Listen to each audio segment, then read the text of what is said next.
I'm Krista McGaw. I'm the Executive Director of Tecumseh Land Trust.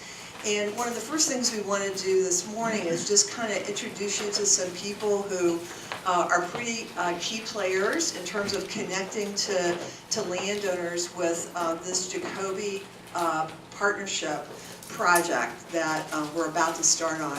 It's a 5-year regional conservation program partnership, and we have 13 different partners. And we have several of them either doing displays or doing talks for us today.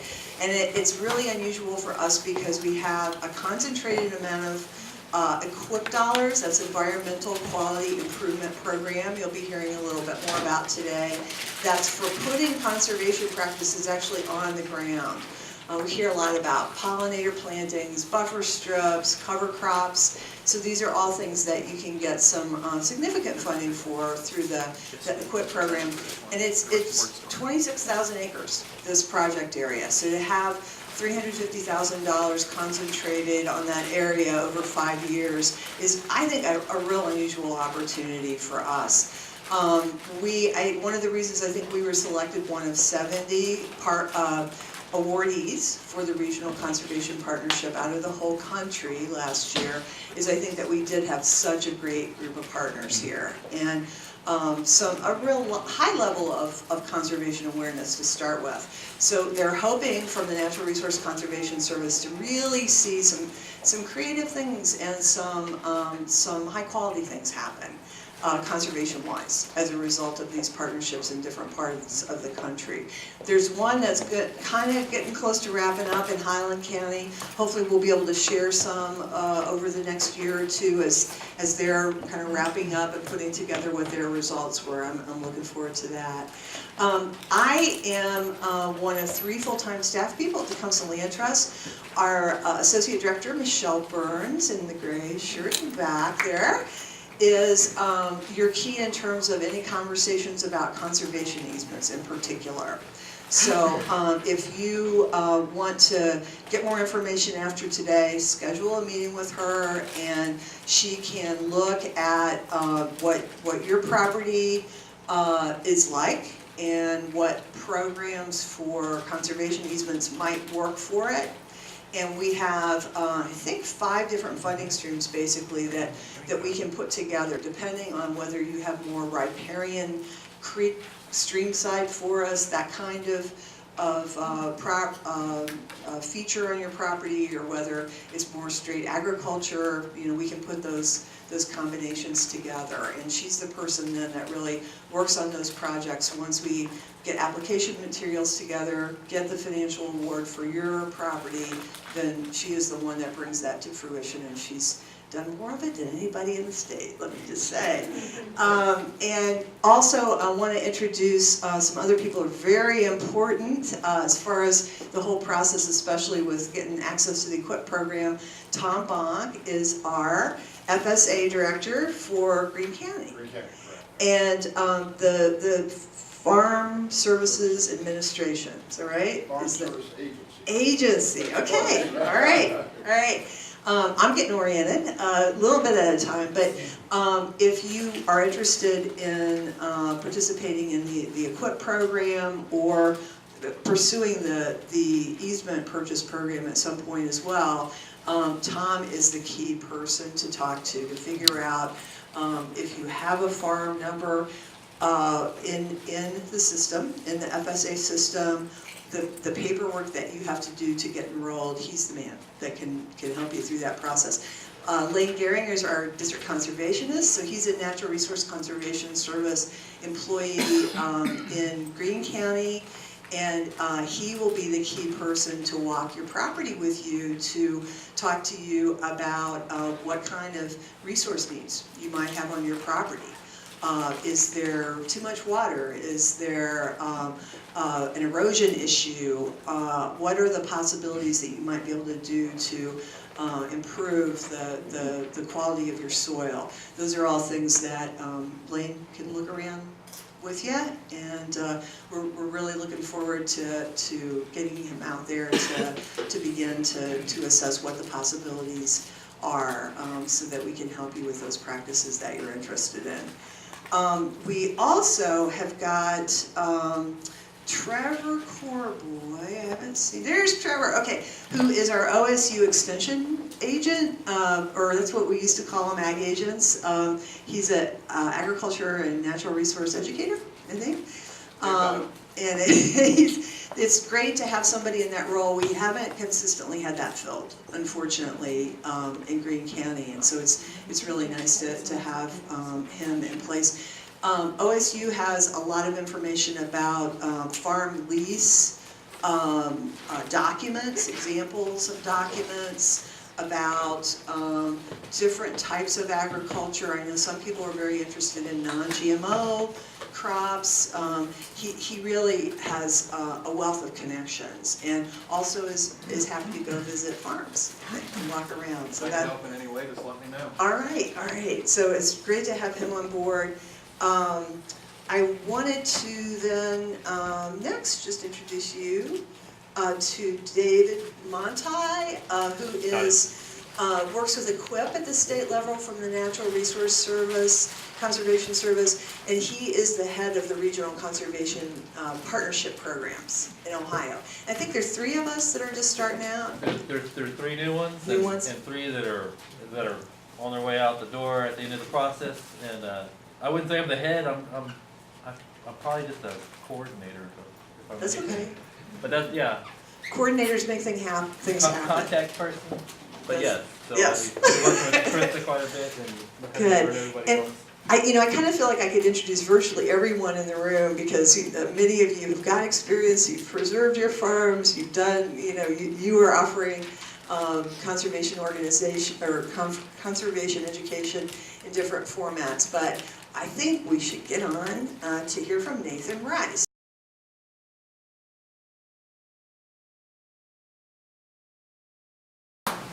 So I'm going to talk a little bit about an overview of NRCS for those who aren't familiar with the agency, and kind of give you a better idea to help you get your bearings as far as how this RCPP program could work for you and what might be available to assist you. This first half of these slides in this presentation are kind of a generic overview of NRCS. A lot of it's from a national perspective, and so I'm going to kind of speed through these and focus more on the later half of these in the interest of time.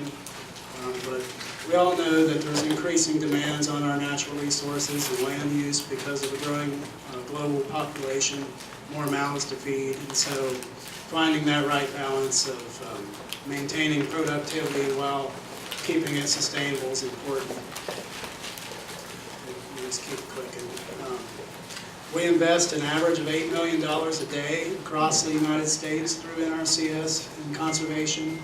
So that gives you some idea of the magnitude of the dollars that get spent working with private landowners on their land. Because if you look at the lower 48, about 70% of the land is privately owned. So if we're going to have a beneficial effect on natural resources, it's imperative that private landowners are part of that process. You can go ahead. Under this new administration, Secretary Perdue, he implemented a new organizational approach to our part of USDA. So NRCS, the Farm Service Agency, and the Risk Management Agency, they're all under one umbrella now called the Food Production, FPAC is what we call it for short, Food Production and Conservation. NRCS does a number of initiatives. One of them that's ongoing now is the Soil Health Initiative. And so we really focus on different practices that can be used together to improve soil health. So you'll hear a lot about that. And I think Dave's on the agenda for later today, so I won't say any more about him, except he's doing some really neat things with soil health and on his farm over in Fairfield County. We all know that organic food is, the demand for it's increased. And so that we work with organic producers as well as those that are transitioning to become organic. And so we have some technical resources as well as practices that can assist in those endeavors. One thing in Ohio anyway that we hear a lot about is Lake Erie and the problems that they've had with toxic algae. And we've played a large role in helping farmers up in the Lake Erie watershed improve water quality through conservation practices to reduce nutrients and sediment that run off and make their way to the lake.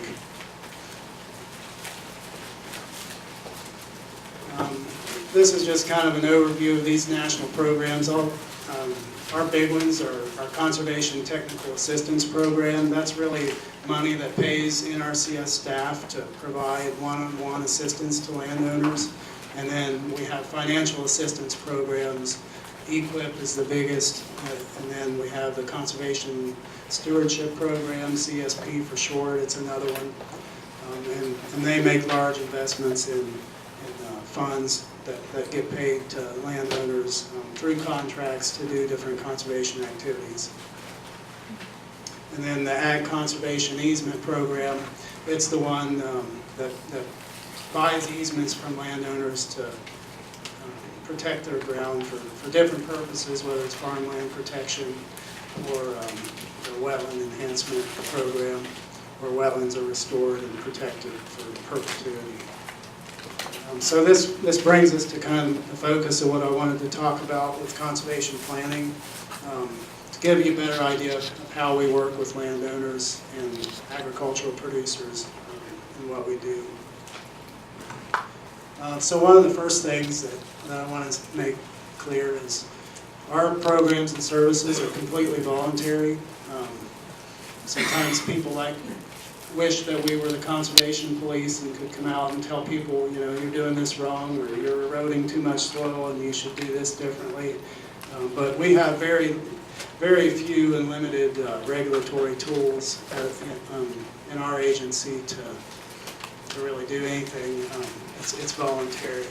And it starts with a request, so you come to us, you either come in the office or call us and ask for us to assist you, and we'll come out and visit your farm or talk about what you're interested in to get things started. We do planning first. A lot of people hear about the money that's available through some of our programs, and maybe that's what brings them through the door. But before we can provide any of that money to them, we have to have a plan. And so that's where we start. And out of that planning can come technical assistance. And depending on what your goals and objectives are, there may be a financial assistance program that's available to help implement some of those things in the plan. Our agency came out of the Dust Bowl in the 1930s under the Roosevelt administration. And the first chief of NRCS, it was called the Soil Conservation Service then, was a guy by the name of Hugh Hammond Bennett. This is one of his quotes that he said, "Before any work is done, each farm or ranch is carefully analyzed both as a piece of land and as a business enterprise." And we try to live by that philosophy still today. We plan specific to the piece of land and the producer, and try to make sure that we're addressing what's going on specifically in that location. So in other words, it's not a generic planning process. So the conservation plan, in the end, is a product of our planning with you. And as your partner, we provide free assistance to landowners to reach land use and natural resources goals, helping you make well-informed decisions. And I want to stress that it's a partnership effort.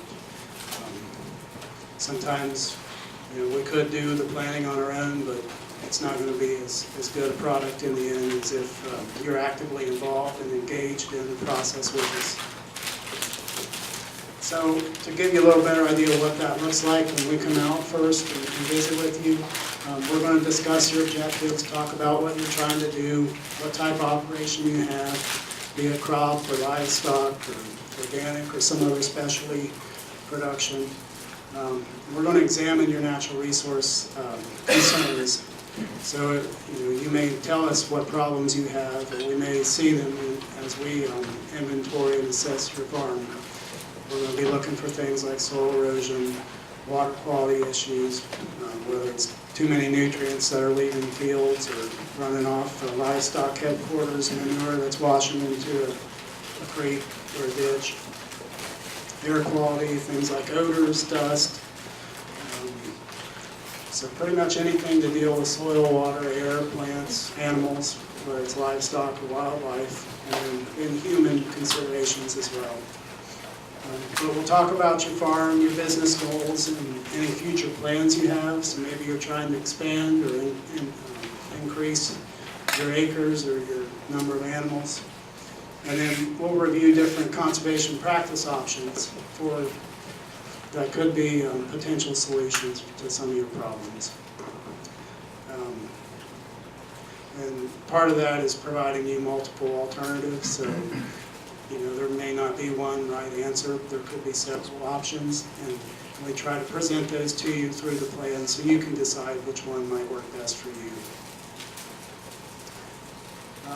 So we talk about the plan, and a lot of it's really a process, and kind of some of it's documented in a folder, and some of the things that you would get in your conservation plan folder would be a resource inventory with identified concerns, maps with soils and other important features for your property, the soil descriptions with the data behind it, so different soils support different uses better than others, and that information helps you decide and kind of gives you a better idea relative across your land how things could work better or worse. There's a schedule of operations, so we would put the practices, the extent of them, how many acres, where they're located, which fields, and then the schedule for when they could be implemented. Job sheets and engineering designs in some cases that aid you in implementing. So if we're recommending a certain kind of conservation planning, it would have the seeding specs, the rates and the dates and that kind of information for how to accomplish that successfully. So you're not just going out and buying seed without a clear idea of what kind and how much you would need. We help provide that information to you. And it's based off of our standards, which are developed in partnership with land-grant universities, as well as private industry in terms of what works well and what hasn't worked so well in the geographic area. It would also have operation and maintenance information, so once the practice is installed, how to continue to upkeep it and make sure it continues to function as it was designed to. I'll say a little bit about small farms. We're increasingly working more with small farmers. Our traditional customers have been, bigger row crop farms or the livestock farms that might have several hundred animals on them. But we do work with small farms, and the process isn't any different. We still do our business the same way. But it is worth noting that small farms can present some unique challenges and opportunities as well that the big ones may not necessarily. But we like to know, is this a business or a hobby? Because that can matter, whether it's a full-time job for you or just a part-time job. And then, just by their nature, small farms, they kind of need to produce something special that's maybe higher value in order to be a successful enterprise. And so the planning incorporates that. A lot of our customers are just getting started. They may be going to private lenders or other agencies within USDA or the government for financial assistance loans or something to get started. And a lot of those organizations are going to want to plan as well. And so our conservation plan could be a part of that overall business plan that you would need to secure some of those loans and things like that. And I like to say we learn from these small farms too. A lot of times they're growing something new that we're not used to or haven't worked with before. Like hops, for example. I know we have some hops growers now in this part of Ohio that are growing learning experience. Just to give you a picture of what some of the practices that we come up with in our plans could be and look like for crop producers, things like cover crops, crop rotation. You know, sometimes if you've just been growing corn and soybeans, but you have a need to include a third or fourth crop in the rotation, we can assist with how best to implement that. Residue and tillage management, that's things like reduced tillage and no-till. Conservation cover, where we're permanently protecting ground with perennial vegetation. Grass waterways, grade control structures, filter strips, high tunnel system, mulching, micro-irrigation system.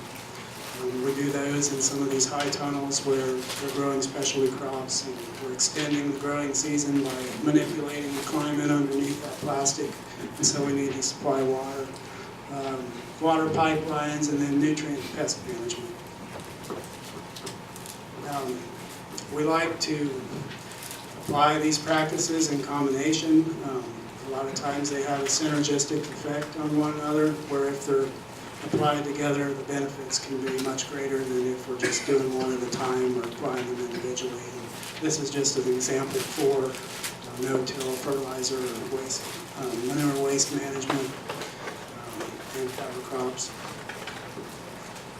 And then, you know, once those nutrients or sediment or chemicals have left a field or a farmstead area, you know, we've kind of lost part of the battle there, because they've already made their way to a waterway and they're going to end up downstream in a place where somebody else has to deal with it, and they may not really want that. So we have practices that help intercept those before they get into the concentrated flow areas or the waterways and the streams and rivers. So things like surface inlets, streams and ditches, flow holes, gullies, and water sources, those are all vulnerable, and so we armor those areas with practices. Blind inlets, grass buffers, buffer strips. We repair tile and investigate outlets. Grassed waterways, reduced tillage, water and sediment control basins, and then setbacks and grass buffers are other examples that could be used. And here's just some pictures of what some of those things look like.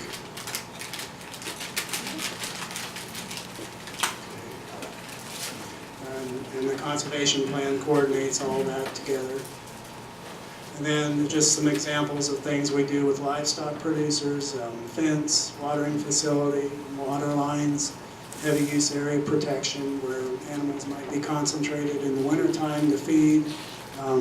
We do gravel pads or concrete pads to protect the ground that they're on while they're there.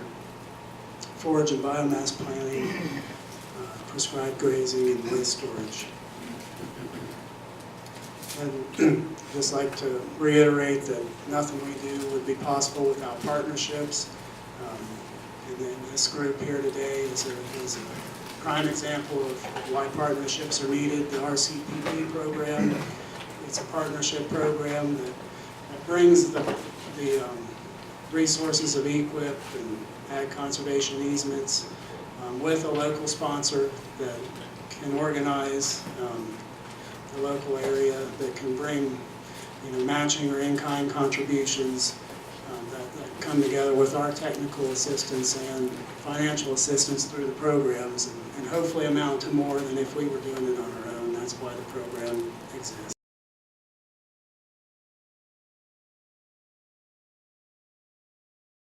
We've been really happy to meet Emily and some of her coworkers at the Xenia office, and just discovering for ourselves at the Land Trust what kind of things they have to offer. And so she is going to lead off our next presentation and tell us a little bit about some of the pollinator plantings, prairie plantings, and other kinds of conservation practices that she can be helped with. Thank you.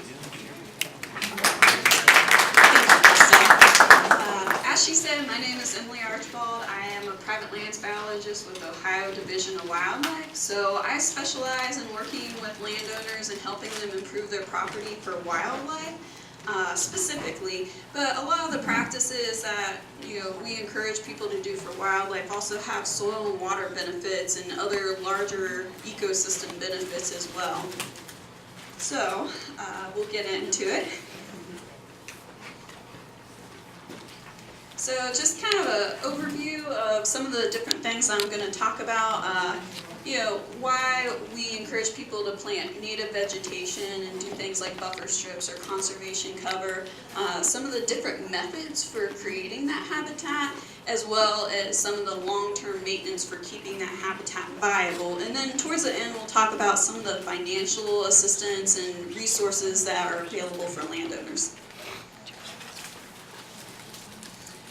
So historically, Ohio was mostly forested. Only about 5% of our overall land cover was what we would consider grassland or early successional habitat. There's kind of 5 general prairie ecosystems in Ohio, kind of scattered throughout the central part of the state. Today, less than 1% of that native grassland prairie area remains. And it's kind of scattered, it's mostly fragmented and just little sections of the remaining 5 ecosystems there. Most of our early successional habitat and grasslands have been replaced by row crop, human development, pasture, pretty much you name it. So especially a lot of the areas in the Big Darby, Madison Plains area has definitely been converted to row crop. So we at the Division of Wildlife and Department of Natural Resources have really jumped on the bandwagon with everything pollinator, honeybees, butterflies, and it is a very important section of our ecosystem, and a lot of people are kind of confused why we care so much about bugs, but they contribute a lot to our economy. A lot of our really important crops need to be insect pollinated. Roughly 1/3 of our food needs insect pollination. And outside of those charismatic species like honeybees and monarch butterflies, there are a lot of insect biodiversity. Just in Ohio, we have over 130 species of butterflies and skippers, over 3,000 species of moths, and thousands of native bees and wasps that people don't realize exist. And downstairs I have a whole table with all sorts of field guides on butterflies, bees, you name it. The one for bees has I think there's over 500 species of bees and wasps in Ohio, thousands across the US, and they all rely on having good habitat to reproduce and do what they do best and pollinate.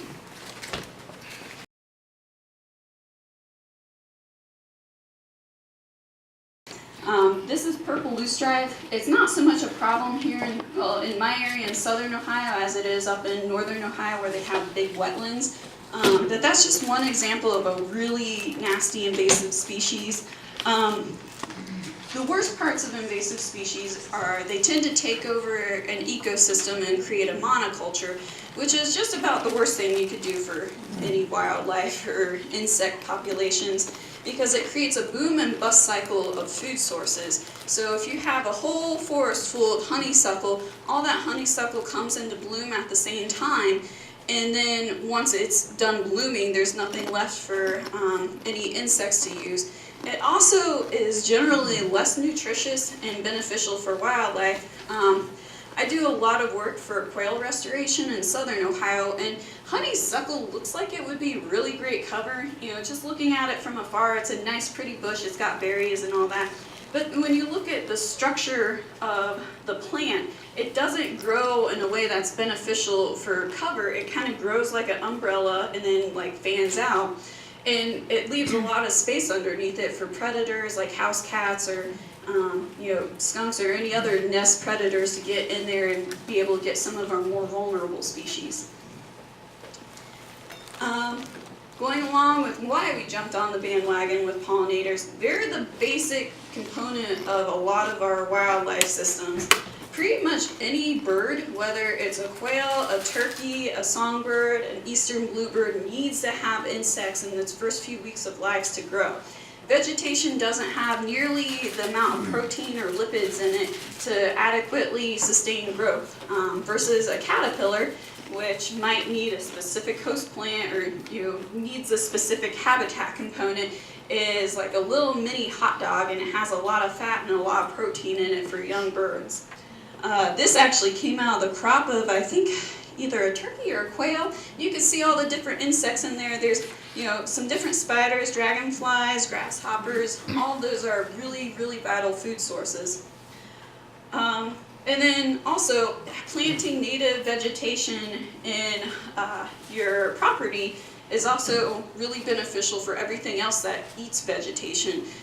Deer are a really good example. They're browsers, they're not grazers, so they really don't eat any cool season grasses. They eat the fresh growth off of a lot of broadleaf plants. When you have a yard that's dominated by lawn grasses and honeysuckle, that's essentially a food desert for anything like deer because there's nothing there for them to browse on. Some of the other benefits to planting native vegetation, I kind of alluded to it, they have a lot of important water and soil qualities as well.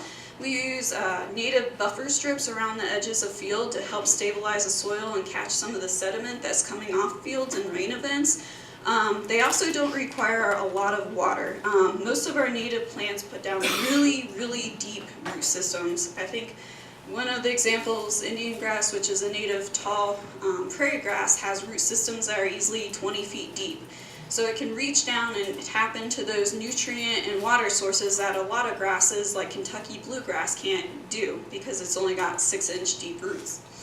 Having that root system there is a critical component for holding down the soil and using the water that's coming off the landscape. So the solution to our decline in grassland native vegetation is obviously to plant more of it and improve areas that have existing vegetation but might be taken over by honeysuckle or some of the other nasty invasive species that we've dealt with. So kind of the basic components of what we're looking for pollinator habitat is having at least 3 different types of blooming flowers in the 3 different growing seasons. So spring, summer, and fall. That way there's adequate amount of food on the landscape for those insects to utilize.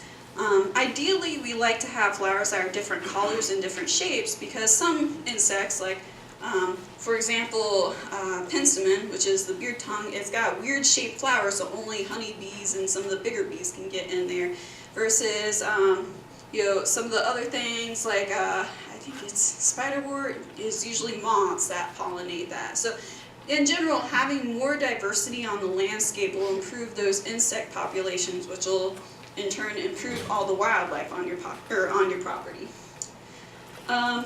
We try to stay away from any cultivars or ornamental plants because those have specifically been bred to look showy.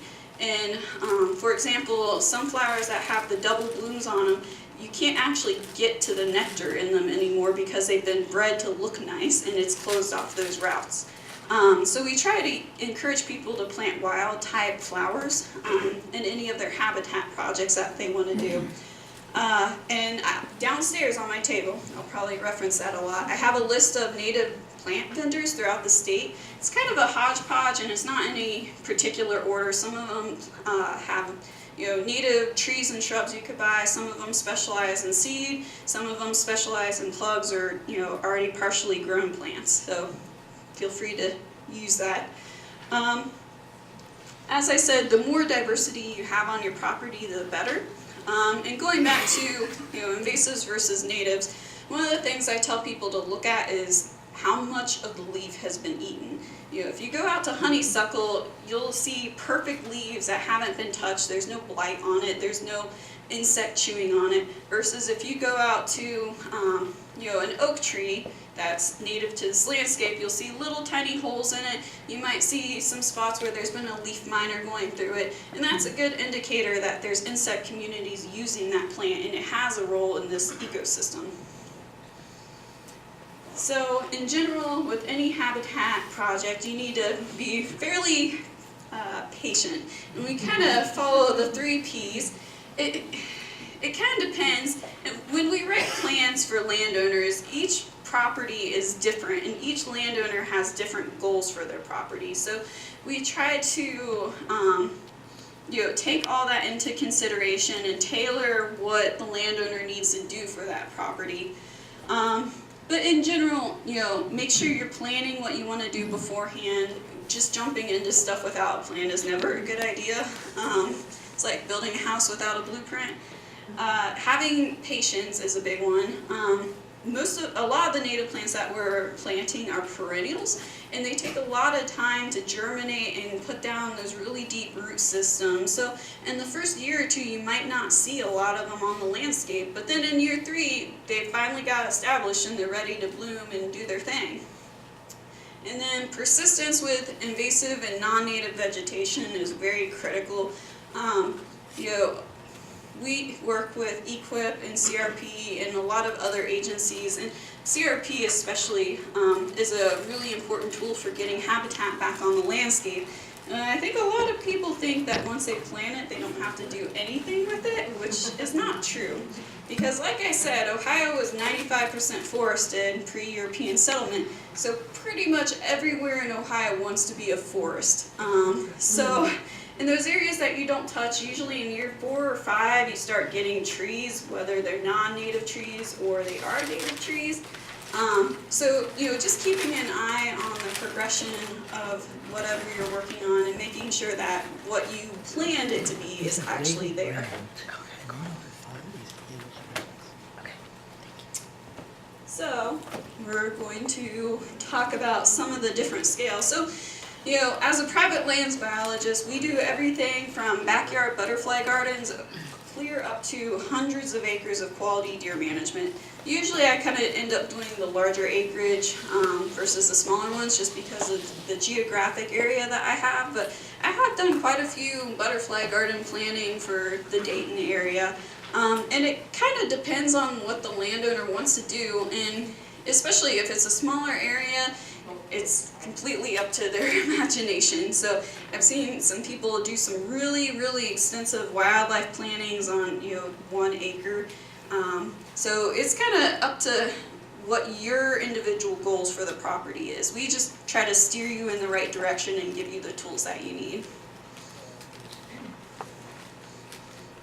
So on large scale projects, usually most of those are dealing with a federal program like EQIP or CRP. Generally it kind of depends on how diverse your planning is going to be. And they usually take anywhere from 1 to 3 years to get established. I have a picture later in my slide of a warm season grass pasture that we planted. And there's kind of some other myths around how long it takes warm season grass to get established.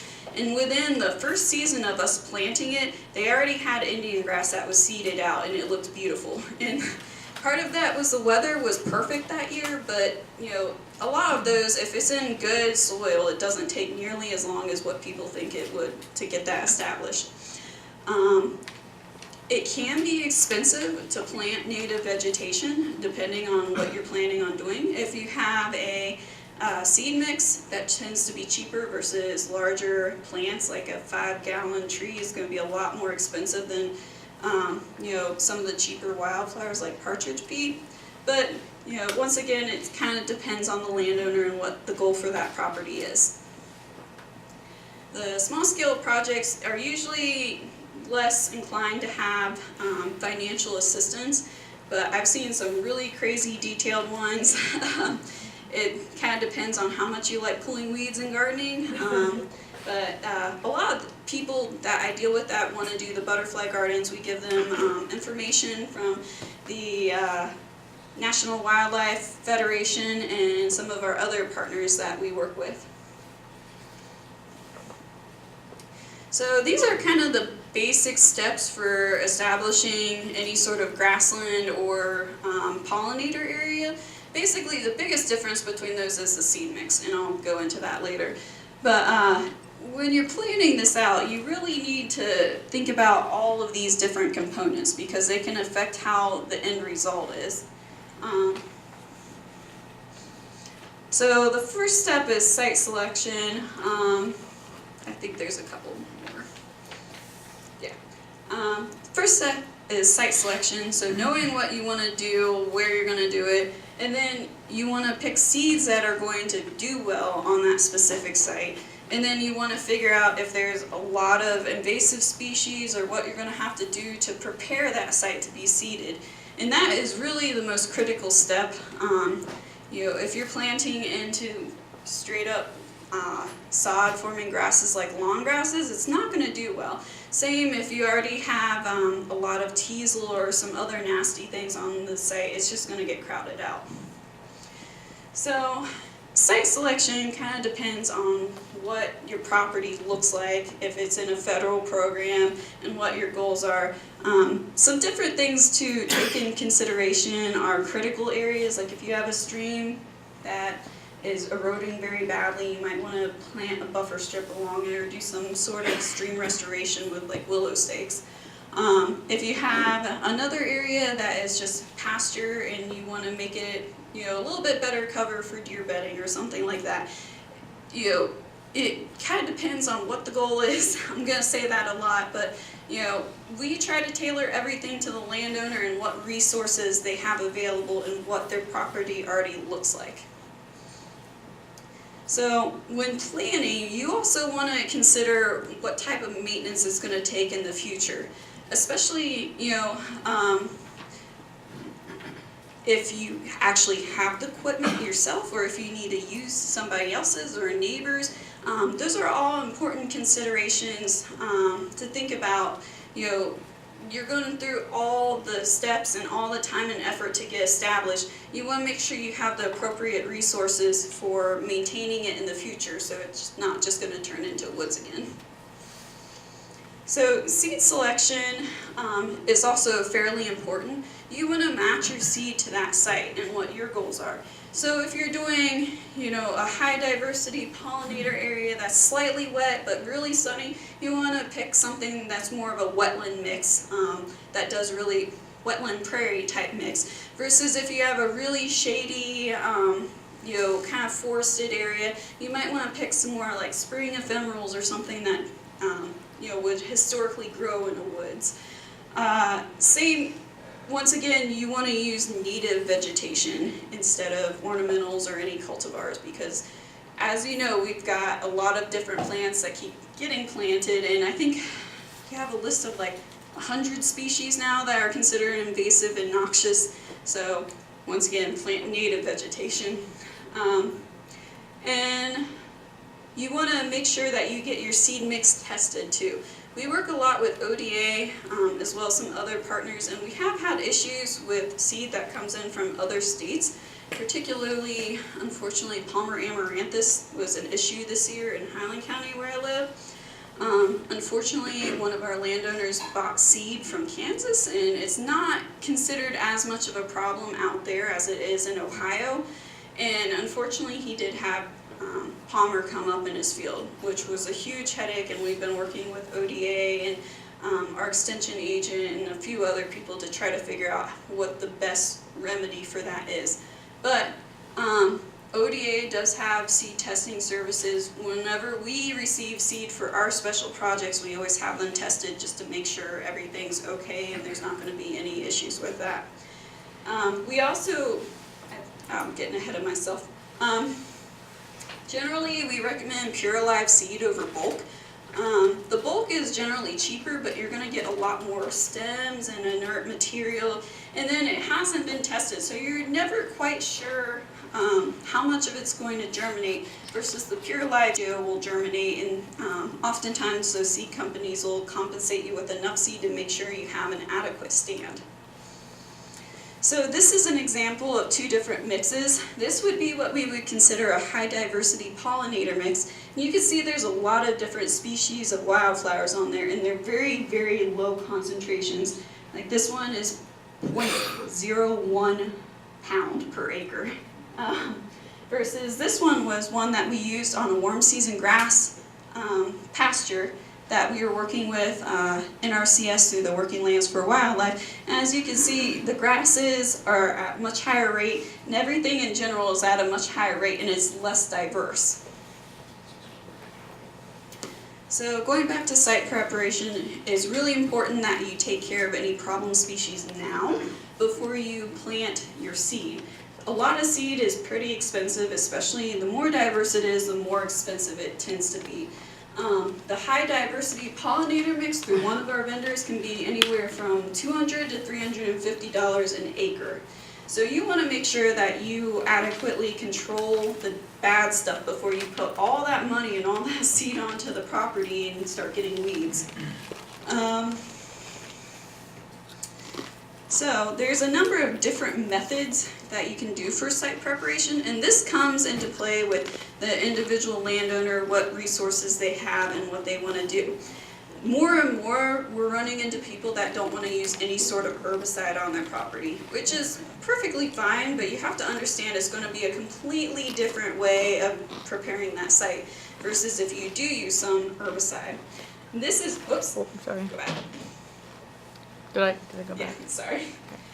So this is the same property. This was a field that got left alone for like 10 years. And I don't know if you can see from the picture, but this is basically 12-foot tall autumn olive. So at that point, it's pretty much, scorched earth, take care of everything. And this was a project that we did through U.S. Fish and Wildlife in our Quail Focus area. So U.S. Fish and Wildlife actually paid to have a contractor come out, and I believe that machine is called a hydroax, which is a forestry head on a really, really giant tractor thing. So it was pretty crazy because I've operated a Fecon head on like a bobcat before, and it was just plowing into the 12-foot tall autumn olive without bogging down or anything. So that was a really effective use of time and money to try to get rid of it. But once we did get rid of it, we had to deal with the seed bank, which is the top picture. So all of those roots sprouted up and all the seed germinated. But it was at a much more manageable height. I think in that picture it's closer to about waist high. So we had a boomless sprayer come out by one of our other contractors, Terry Levy, and sprayed that. And we're finally at the point now where we're getting ready to seed the wildflowers. But it's been a solid 2.5 years of work on there. They started working on that before I was a private lands biologist. So it's taken this long to set back the 12-foot tall autumn olive. More considerations for site preparation. I really try to advocate for using the right herbicide on the right plant at the right time. A lot of people go out there and they think glyphosate is a cure-all for every weed, which is not the case. Unfortunately, it's been on the market long enough that there's a lot of resistance. And then there's some other cases like woody vegetation and some broadleaves need more specialized chemicals. So making sure that you know what the problem weed is and you know what herbicide will control it. And then also the timing is critical. If you are trying to control Johnson grass, that is a warm season growing grass, but if you spray it in like April or September, it's not growing at that time period, so you're just wasting chemical and time on that. So that's kind of where I come into play. I spend a lot of time trying to figure out how to kill bad things. So even if I don't know a specific weed, I try to do my homework afterwards and try to figure out the best way of managing that, whether it's just timely mowing like goldenrod, or if you need to spray it at a very specific time period like Canada thistle. So that's where we can work with you. There's so many different noxious weeds on the landscape right now, it's almost impossible to know all of them. So most of the resource people here can either help you with timing that and the schedule for that, or they can direct you to somebody that knows how to do that. So seeding is the next step. Once you get adequate control over the noxious weeds and prepare the bed, seeding is the next step. And native seed is a little bit different than corn or soybeans. It has adapted to Ohio weather, so a lot of it needs to go through a cold period before it'll germinate. And that simulates, if you have a flower that grows up and then wintertime comes, it kind of just drops to the ground, and then the next spring it germinates. So if you buy seed, a lot of times if you plant everything all at once at spring, you'll see a lot of the grasses come up, but you won't see a lot of the flowers except for the annuals. And that's because they haven't gone through that cold period that they need to signal that they're ready to germinate. The other thing too is some people want to plant it a lot deeper than it needs to be. And we can have issues if the ground's really wet where it gets planted deeper. It really needs to just sit right on the surface of the ground, like it's dropping off of a plant. Once it starts getting below 1/4 of an inch or 1/2 an inch, then a lot of times it won't germinate because it's just too deep for it. Oftentimes, especially with those conservation cover plantings, there's not much seed there. So we'll use an inert material like boiled rice hulls to kind of fluff it up a little bit. That way you get better coverage of the seed, because when you're only dealing with planting 2 pounds per acre, you don't realize how little that is and how hard it is to control the spread until you're out there doing it and you run out of seed in the first pass. So adding in an inert material can make it a little bit easier to work with. Oh, and split seeding is another method that we use. So it's basically just planting the grasses in the springtime and keeping any of the wildflowers out. And that's more of a method that we use to help control more noxious weeds. So I think there's one more arrow. This is a good example where this was a split seeding. So only grasses were planted, and then it was sprayed with a broadly specific herbicide to kill any teasel and thistle coming up. So you can see the grasses are perfectly fine here. They're not wilting or turning yellow or anything. But I don't know if you can see it, this thistle is definitely starting to have effects from the herbicide. So that's one more way of controlling any noxious weeds or problem vegetation that you have on your property. And then once you do get it controlled, you could go back in the wintertime and see those wildflowers, which is perfect because that's the cool period that they need. And next year, everything will hopefully look nice and germinate. So one of the methods that we use for seeding is called broadcasting. It's more of what we would consider a natural seeding method, where by broadcasting the seed out on top of the surface, it's mimicking that seed from dropping down from the flower head. It just sits on the surface. And then as the ground freezes and thaws, it kind of works into the soil at that perfect depth. You can either broadcast by hand if it's a smaller area. We've done that on one of our projects on our district office property. Or you could use a fertilizer spreader. This is actually one that's owned by U.S. Fish and Wildlife. I don't think it's been adapted too much. It does have an agitator in here to help mix everything up and keep it going. And it works really well in the wintertime when there's snow on the ground, because you can actually see where you've walked and you can see the seed on top of the soil, versus if it's cold but there's no snow, it's a little bit harder to tell.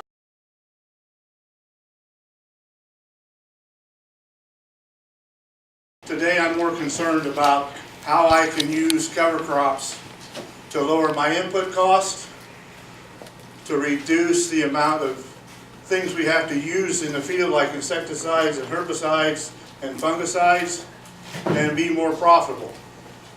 So this is a picture of the farmstead.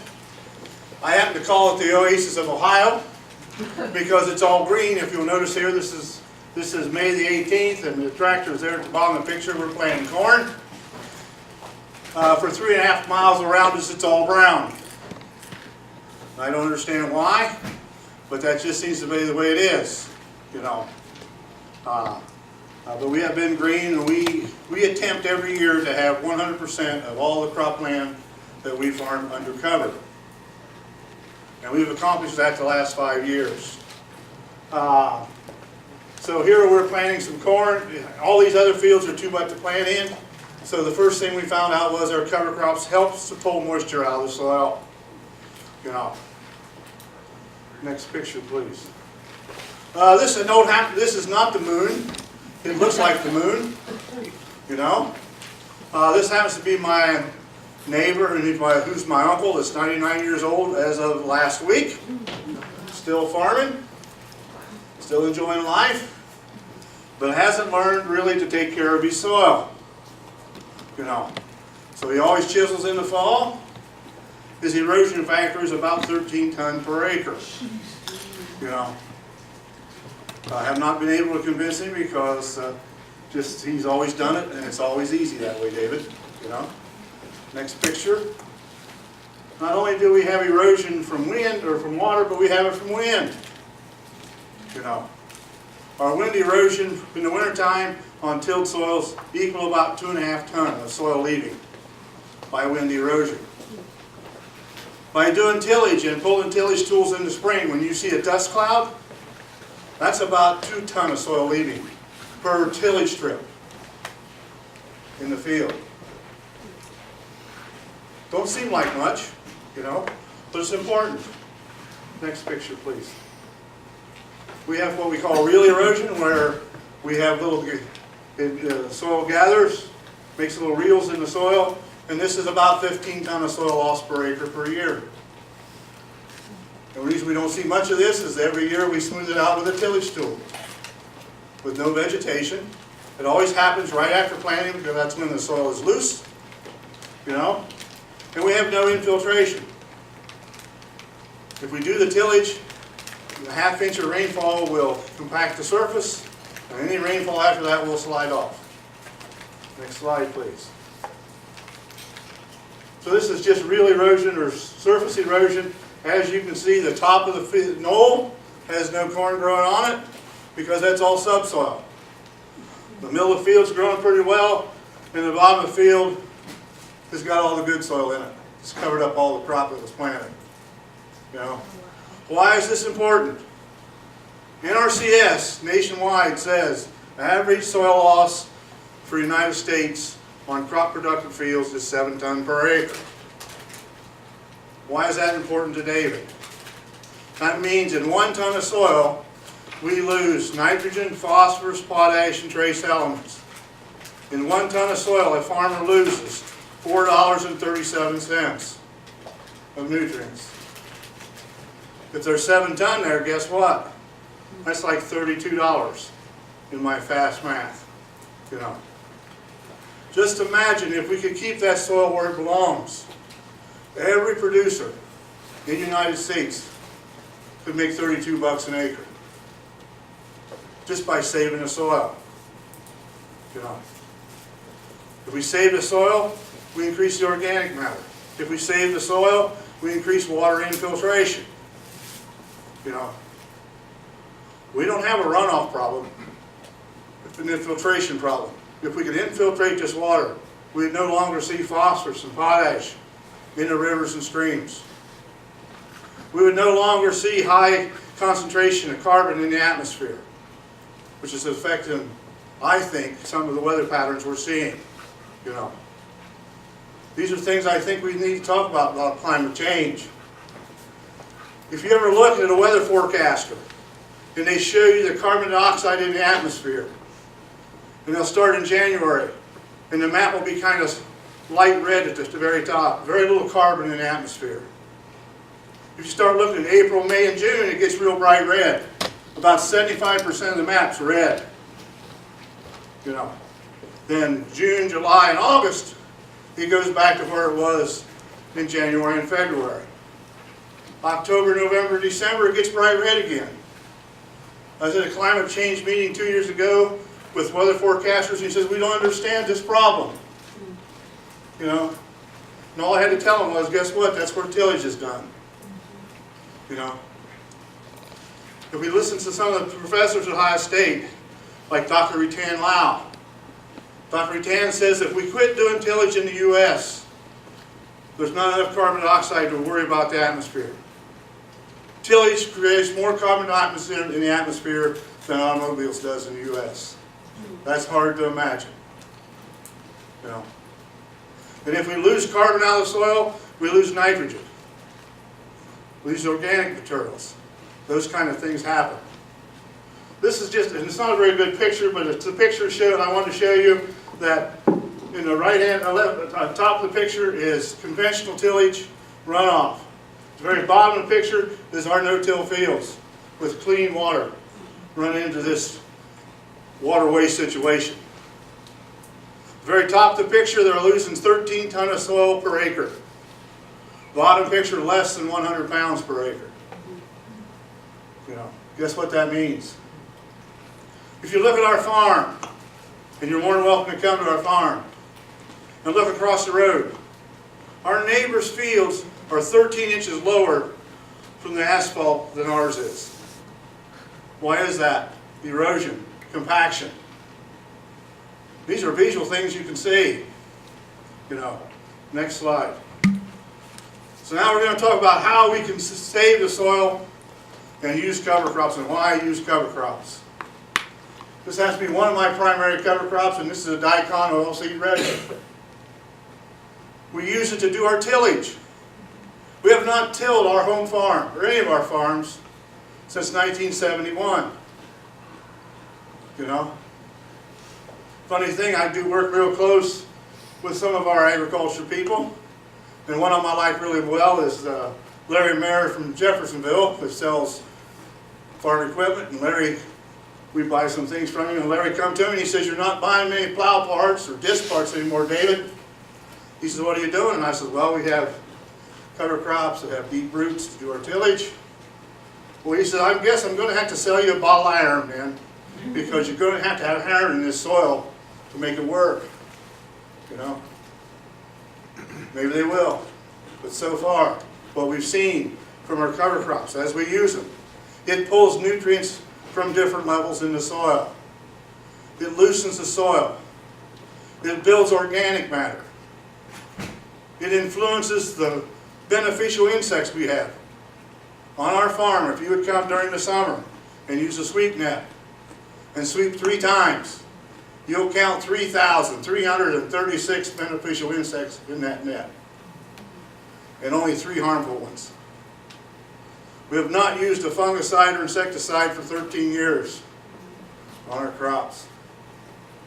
We've stopped using seed treatments 2 years ago. What have we seen since we've done that? We've seen more and more beneficial insects. Our yields are going up. Our expenses are going down. This radish will grow in the summer to the size of about 1.5 inches or 2 inches in diameter. The tuber will be 24 to 36 inches deep.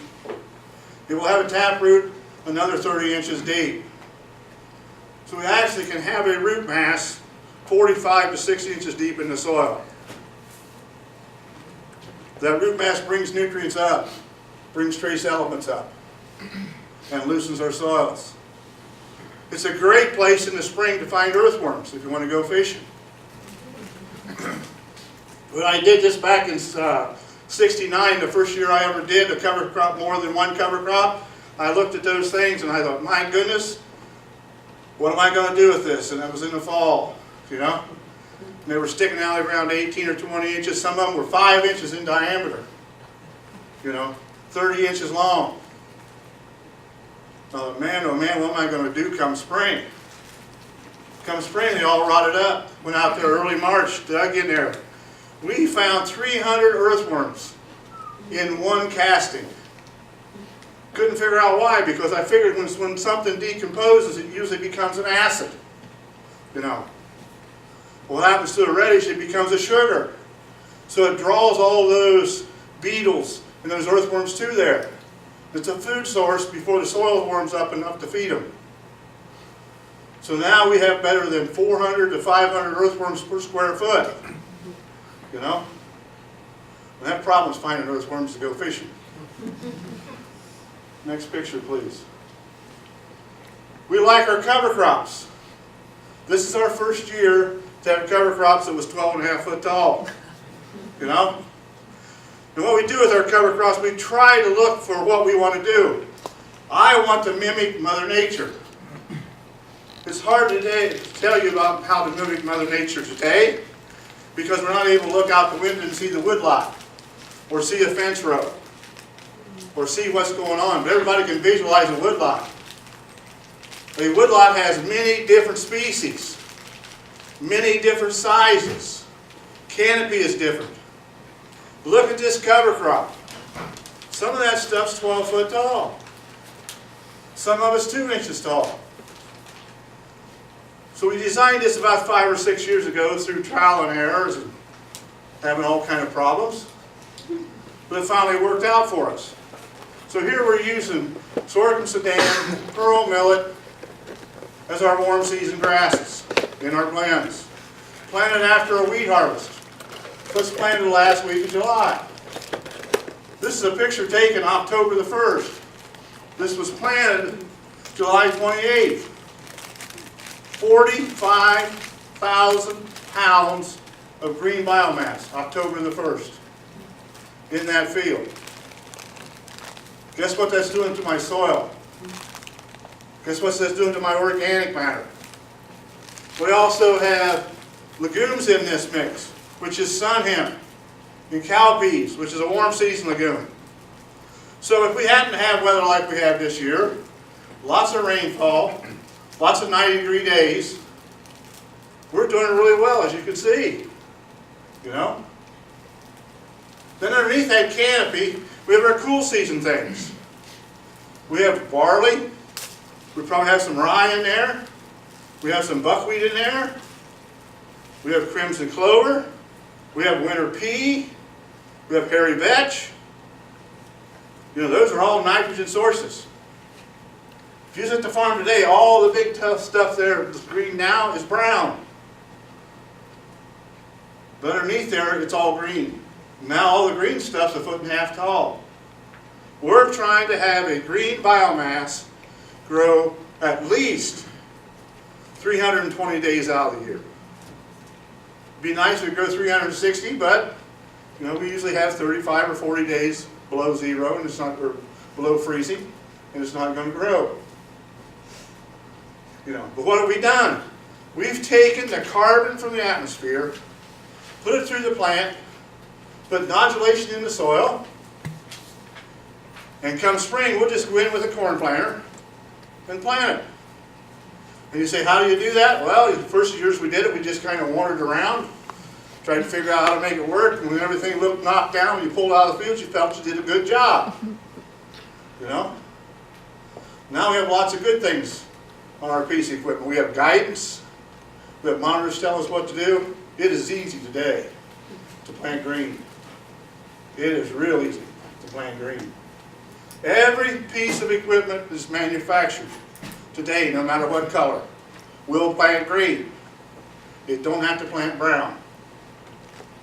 The problem with some of this equipment that I run into in those colors is that if you happen to have that big biomass that's green and you're planting in there and you have a green John Deere corn planter, you go to lunch, you may not be able to find it when you get back. So we use red. You know, it makes it easy. In this mix, we will pull up and store in the soil at least 230 pounds of nitrogen, at least 30 to 40 pounds of phosphorus, at least 250 pounds of potash, at least 500 pounds of calcium. What does this mean to David? Since 1971, on our home farm, we've never spread lime. We've never needed it, because our root mass is pulling the nutrients up we need. What do we learn too? We learned that as we do this, all the micronutrients and all the other things we're looking at seem to come up evenly. We no longer have to do grid sampling to correct the balances in a little 2-acre area. We see these things happening that works really well. If we can get a biomass like this after wheat, we can change organic readings on a wore-out farm 1% a year. Could you imagine what 1% organic means on a farm that has 0 to 0.5% to 1%? We went from holding a 1/4 inch of water to 1.5 inches of water. We went from holding 6 pounds of nitrogen to 75 to 80 pounds of nitrogen. That's why I like cover crops. That's why I think cover crops are important. You know, we've not talked about all the other benefits of things that we have to do. The problem with them is it takes more management. You know, You just don't go out there and plant the crop and walk away and come back in to harvest it. All the time you spend on a tractor seat doing tillage, you spend in the field with a shovel, identifying what's going on, and if you have to, you correct the problem. You know? Next slide. This is our soils. It's not, you can't see it very well. This was Yella Cardington clay-based soils in 1971. This is a picture from 2016 of a soils pit on our farm. We now have 24 inches of black soil on the surface. We now have 37 inches of lightly brown and black soils from there down to 42 inches. My goal is in the next 5 years to have 52 inches of dark colored soils like I'll have. You know, we are now looking at 8% organic matter on our farm. 8% organic matter means I can hold 18 inches of water in my soils. I can hold 260 pounds of nitrogen in my soils year-round. Guess what that means as far as not buying nutrients to replace that? You know, yes, cover crops are a little expensive. You know, I say they're not. When you're talking to a conventional farmer and you ask him to spend 25 to 30 bucks an acre more, he looks like you're crazy. But you have to show him that he's not doing the tillage. He's not using fuel. Last summer I talked to my neighbor. He shows up to his neighbor's farm. 2 4-wheel drive tractors with 45-foot vertical tillage tools. A 4-wheel drive tractor with a 120-foot corn planter. 2 high-boy sprayers with 120-foot booms.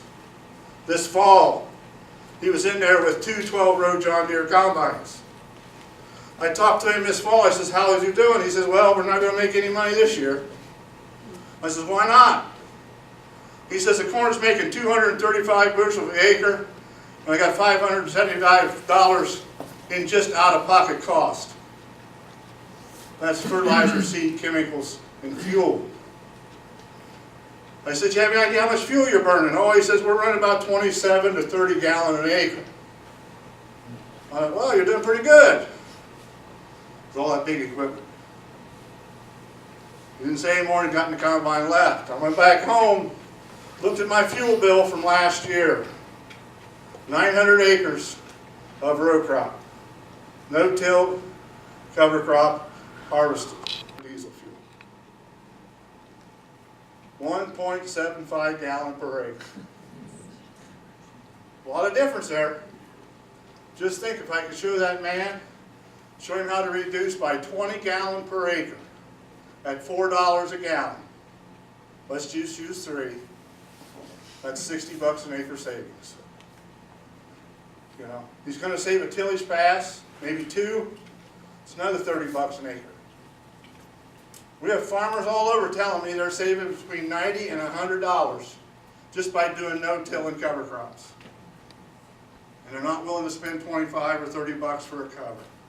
You know. Next slide. This is what it looks like when you're planting green. I'm old enough to remember, none of you people are, that we used to have shag carpets in our living room. You know, the shag was about 4 inches tall. You know, and it felt good in between your toes. Well, guess what? That cover crop's just like that shag rug carpet. You know? That's how bad it looks, but it's fun. It's fun. No dust, very little fuel consumption to get through it. You know? And we have all these root solutions in the soil. You know? Next slide, please. What is that there? That's vetch and what? That's vetch, winter peas, hairy vetch, crimson clover. So here's our cost factors for 18. Just to give you some ideas of the cost effectiveness. You know?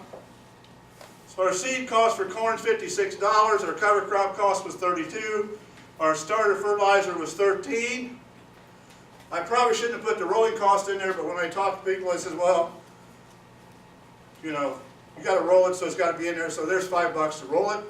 The reason I say that, if you look down there at total fixed cost of my operation, total fixed cost is my family living, insurance for the farm, utilities for the farm, gas for my wife to go to the grocery store things that I eat, you can say I eat pretty well, you know. So those are our fixed costs. So for every acre, it costs me $265 every year fixed cost, you know. There's my herbicide cost, there's my nitrogen cost. I put 25 pounds of nitrogen on it. That makes me sleep better. I probably don't need it, you know. But I feel better. You know, I put something out there. You know? So I got a total cost of $402.27. If corn was $3.40, and it was at one time, now it's about $3.20, maybe $3.18. So it took 218 bushel of corn. That field of corn made 211 bushel a acre. David made some money, you know. How important is it to have that cover crop there? What does that mean? That we have infiltration. What does that mean? We have no phosphorus and no nitrogen leaving the field to cause problems in the Ohio River, in New Orleans. You know, we're far enough south, we don't have to worry about Lake Erie.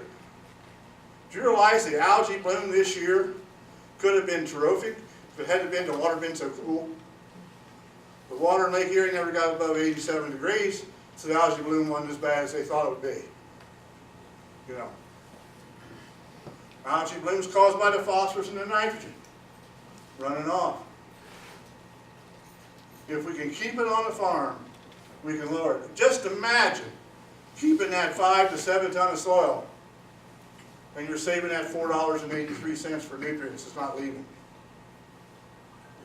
I think these are important things you need to think about. There's no magic wand. There's not a large gold mine at the end. It's the little things that we save from. Fuel consumption, less wear and tear on equipment, less hours, you know. I got a New Holland tractor, it's 15 years old. We've been having electronic problems. It's electronic ignition to adjust the fuel. Took it to the dealership. He says, David, it's too old. We can't work on it. You need to trade it. It's only got 2,500 hours on it. It's not even broke in. Don't tell me that. Just fix it. You know? That's what it means, savings. You know, guys are running tillage tools. They're changing oils 3 or 4 times a year, which is all right. They have to because of the hours. Guess what? We change twice a year. 100, 150 hours, 200 hours on a piece of equipment. Less wear and tear. It's going to last longer. Implement dealers don't like me. You know? Chemical people don't like me. Fertilizer people don't like me. Do I care? Not really. Next slide, please. This should animate if it would. So this is a crop roller. This is my herbicide, insecticide, all the things that we've talked about, savings. For some reason it's not going to run, but it doesn't matter. But what we're doing here is crimping the crop. This crimps the crop every 4 inches. It don't cut it off, it just crimps it. And by crimping it, it disturbs the flow of the nutrients going to the plant, which actually will terminate it. If things happen to be in bloom or bud, we can take them out. If it's too early, it won't work. It'll bend it over, but they'll spring back up. These are the kind of things that takes management. We no longer plant corn April the 15th. It's just too damp and too cold. We wait till May 15th, May the 20th, and we have the same yield that my neighbor plants in his conventional field in April. You know, the things we have to get our producers to understand. Both corn and beans are a warm season plant. Why? As our universities tell us to plant in April. You know? Why don't we use it like it's supposed to be used when the ground warms up? Neighbor plants April 15th. It lays there 3.5 weeks. That's May the 5th. May the 10th, we're planting corn. 3 days later, it's up because it's warm. Yield's the same or more.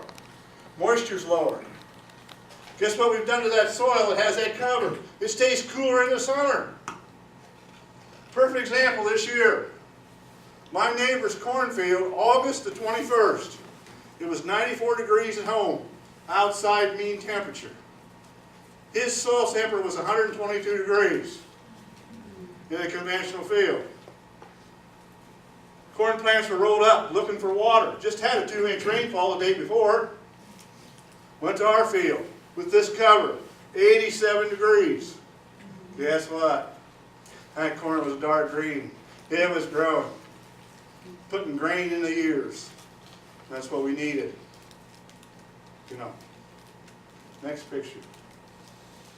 And this was just another picture. It should be animated maybe if you move a little bit. Maybe it'll work, maybe not.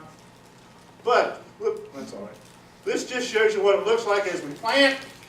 We still use a crop roller, even though that planter knocks it over. Why do I do that? I guess I'm not the greatest corn planter guy, so there'll be a lot of problems out there. Maybe I don't get the corn quite covered, maybe I don't get the slot closed. Guess what? Come out there with a crop roller, roll over that crop, roll that residue down over that row, that corn comes right out. Covers up all my mistakes. You know, I get a crop. But just imagine, a half a gallon or 3/4, not even a half a gallon on a 200 horse tractor pulling that planter for an hour. You know, tractor holds 110 gallons worth of diesel fuel. We plant 312 acres of corn and never fill up the tractor. Next picture. Our soils in 71 on the right. That's what they looked like when I bought the farm from my grandfather. I never will forget my first year in no-tilling. It was in an old set-aside field, which I call CRP now. It had brambles. It had everything you wanted to see but trees. The trees was only about 1 inch in diameter, so I didn't worry about them if it bend over. You know. Bought an AC corn planter. I never will forget. Bought a 30-20 John Deere to put on the front of that corn planter. We was planting corn. Grandpa come up, he was about 74 years old. You got to remember, Grandpa skated on the canal. He saw the first airplane. He farmed with mules. Bought the first self-propelled combine in the county. He was modern, but he saw me planting this corn, and I never will forget. He pulled his straw hat down over his ears. He says, my God, boy, what are you doing? You know. I says, well, we're trying something new.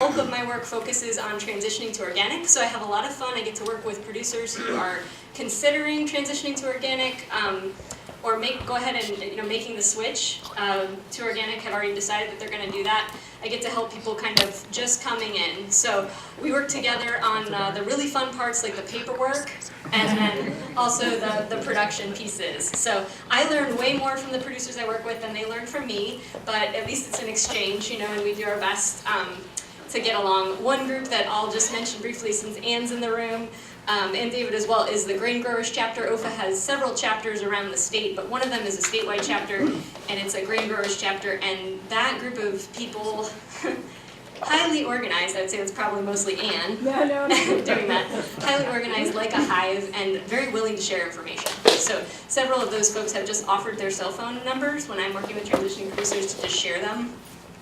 We'll also say everybody's been plugging their table downstairs. I do have a table down there. If anybody wants more information on anything that OFA does, there are several check boxes and you can put your contact information down. If you say that you're interested in organic transition, I will be calling you.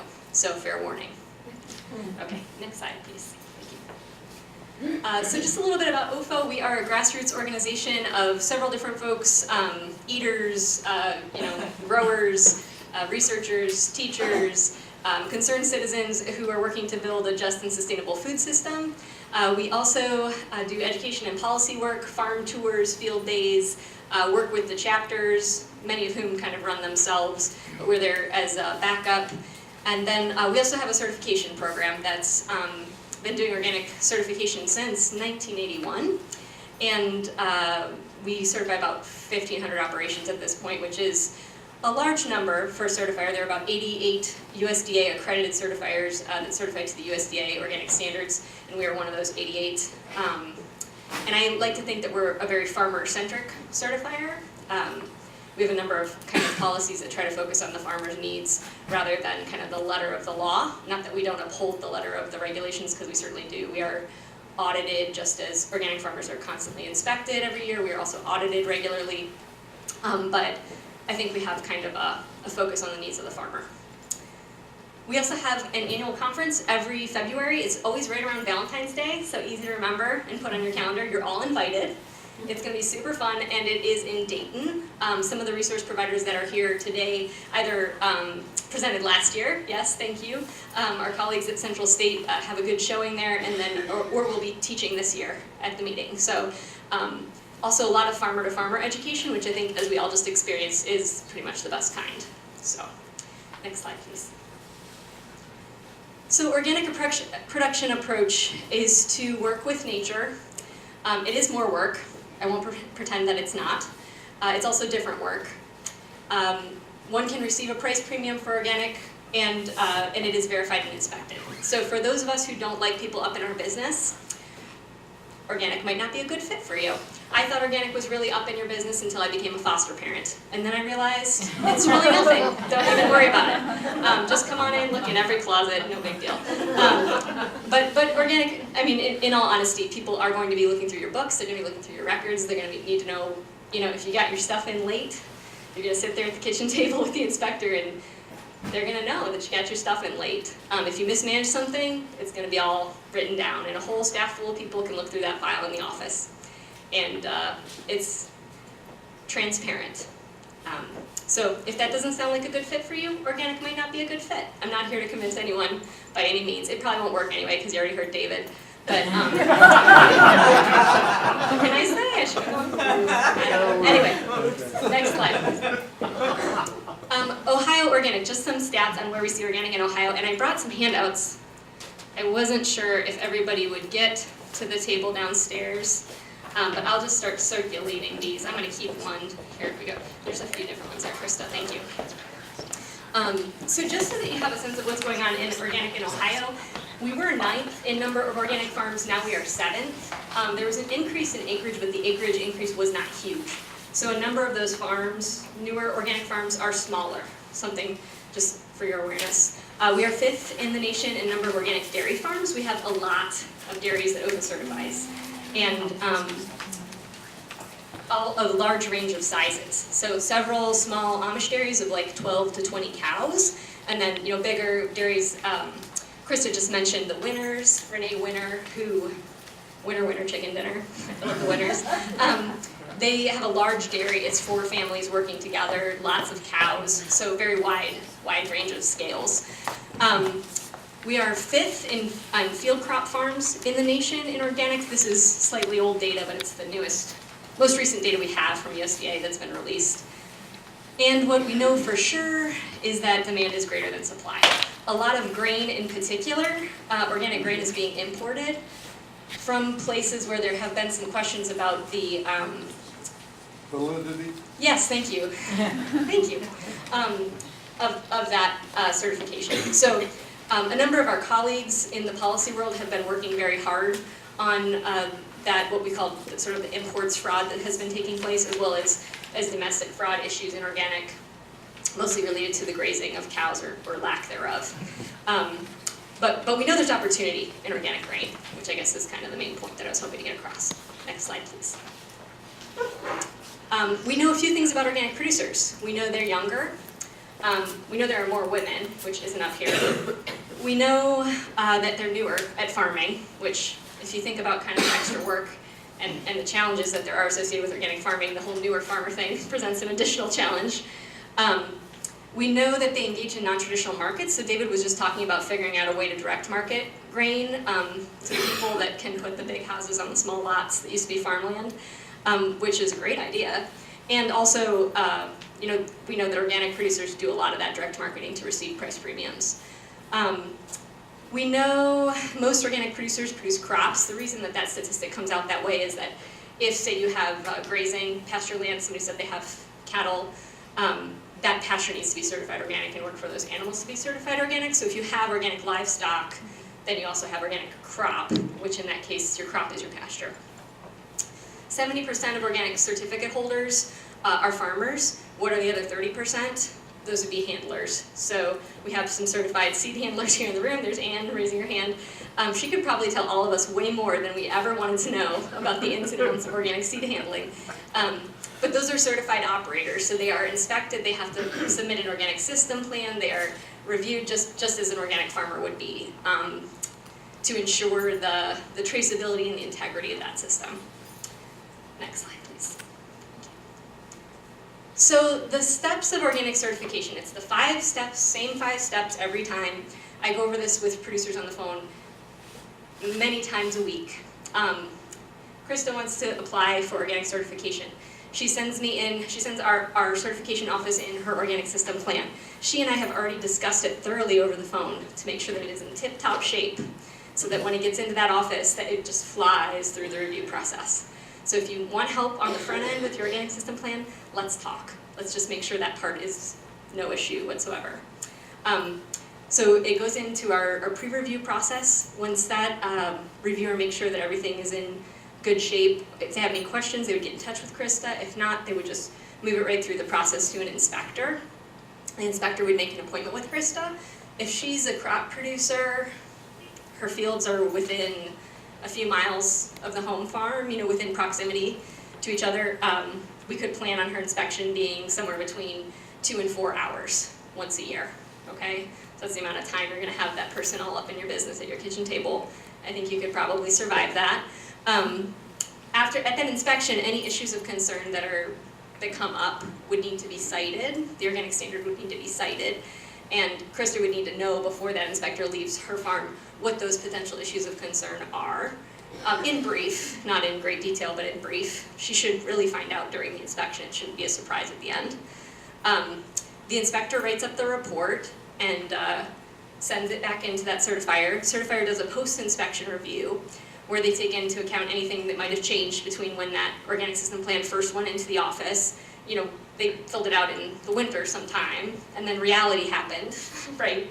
Weather happened, family stuff happened, babies were born, you know, equipment broke, got fixed, whatever. Reality happened, so what changed in the organic system plan from winter when it all looked perfect on paper to reality? That gets taken into consideration. And then that reviewer makes a certification decision. That gets reviewed by a senior staff person. Once everything is all good, then Krista gets her certificate. At that point, she's able to then market her product as organic, not before. That's an annual process. It happens, you know, every winter you fill out the organic system plan. That first year, it's a lot of work. I won't pretend like it's not. After that first year, it's not so bad because you're really just updating. Any organic farmers in the room want to testify to that point? It's Yeah. long and tedious. It is long and tedious, Yeah. yes, agreed. Okay, fair enough. All right, we like to think of this process as a partnership. There's been lots, I love this meeting. You guys have such a good vibe here. Lots of, that's why I like to come down this way. It's a good energy. We'll get you back. Yeah, it's good, I like it here. We think of this process as a partnership. Everybody has their role to play. I won't bore you by going through the details of everyone's role, but if you want to talk about it, give me a call. It's a passion of mine. Kind of the 3 main players are the producers, the inspectors, and the certifiers. And then there are all these other folks, and many of them are here. And if we all do our jobs, kind of with respect to the organic producers' decision-making, along with the expertise that we each bring to it in our fields, then this should all go really quite swimmingly for us. So thinking of it, rather than thinking of it as adversarial, which it sometimes feels that way when somebody's going to be sitting at your kitchen table looking at your field activity records or asking questions in order to do an audit of your in and out balance on your corn, that feels kind of scary and kind of gross and kind of intimidating. But If you think of it as we're all kind of in this together to ensure that we have good quality food that's produced in an environmentally sound fashion going into our communities, then it feels a lot more doable. So, slide please. So the cost of certification, this was the cost for 2018 for a crop farm, was running in Ohio, $900 around March 15th. The reason I've got that March 15th date up there, that's our early bird deadline, that saves you about $50. End cost to the producer, thanks to the Farm Bill and the cost share program, was $225 this year. I don't know what will happen with our next Farm Bill. Anybody else know what's going to happen with our next Farm Bill? So it's hard to say. If you did livestock on top of that, you could get 75% of that back, so that you'd be running $87.50 on top of that, $225 up top there. So you could get 75% back, up to $750 per scope. The scopes of certification are crop, livestock, handling, like a seed handler for instance, and then wild cropping. So if you have wild ginseng or thistle or something like that that you harvest for a specific market, then you could also receive 75% of that certification feedback. Again, contingent on the Farm Bill. So very helpful to folks coming out of transition who are already stretched tight on the fiscal end of things.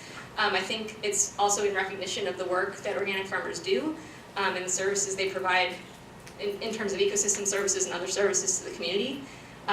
We were really, really thankful for the cost share program for the duration of time we've had it. I don't know if it'll continue. So don't plan on it.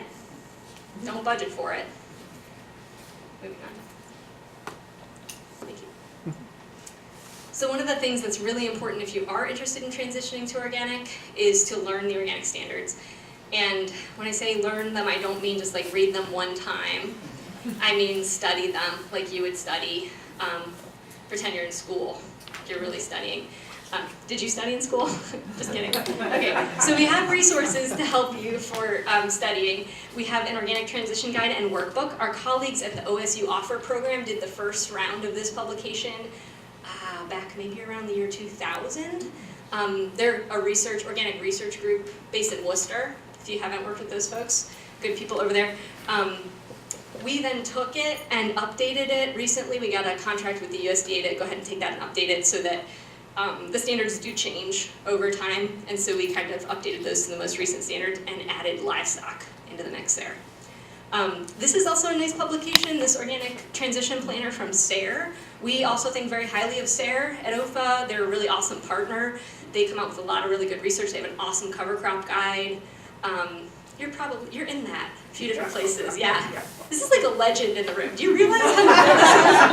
I'm like, my husband's gonna be so mad. Oh, okay.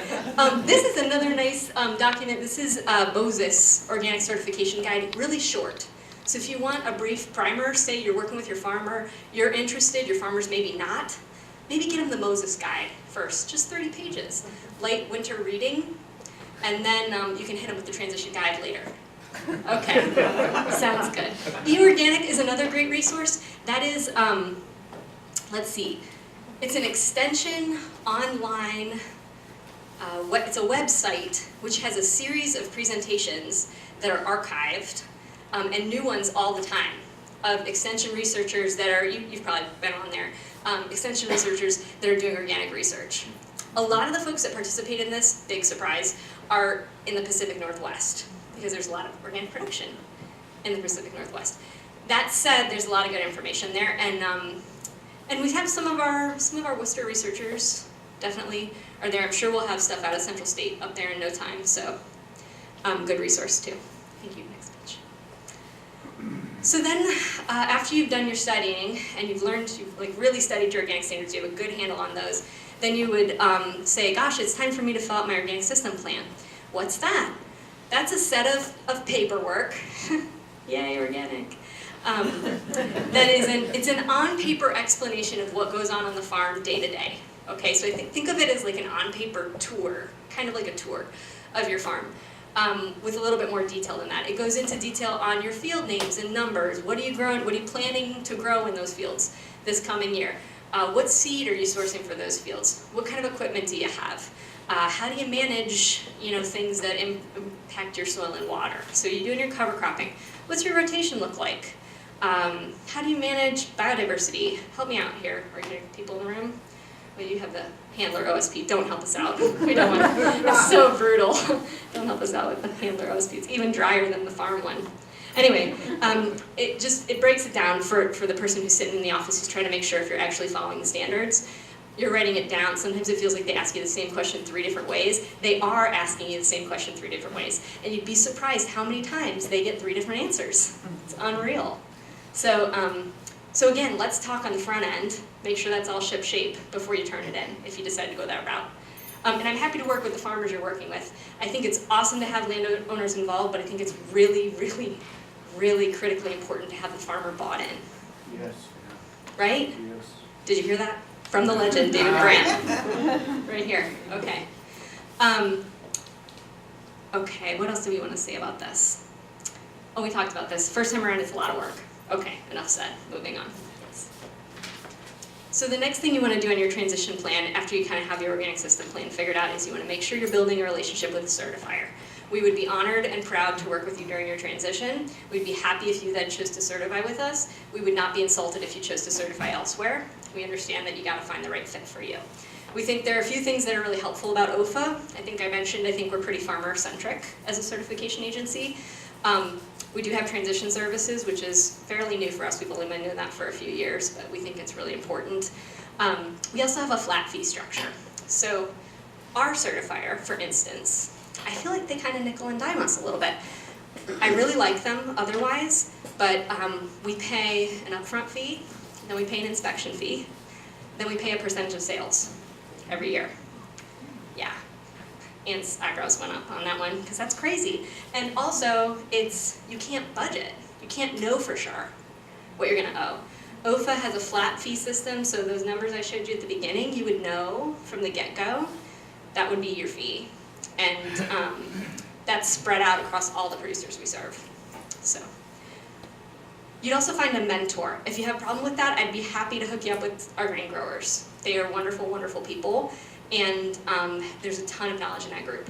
They also have a really nice online interface right now. It's called Organic Talk. So if you do much online, again, you can sign up on the little sheet downstairs, give me your name, and say that you want to be hooked up with the Grain Grower Organic Talk thing, and I'll send you an invite, because it's great. Do you like it, Ann?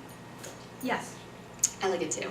You can just throw out ideas, you can ask questions, and that group of people will jump in. Now, there are several of them that don't use the internet much, in which case you'd want to become a Grain Grower chapter member and go to the meetings. You don't even need to be a member to go to the meetings. See? Please go to the meetings. Good. January, February, March, they have a summer tour in August.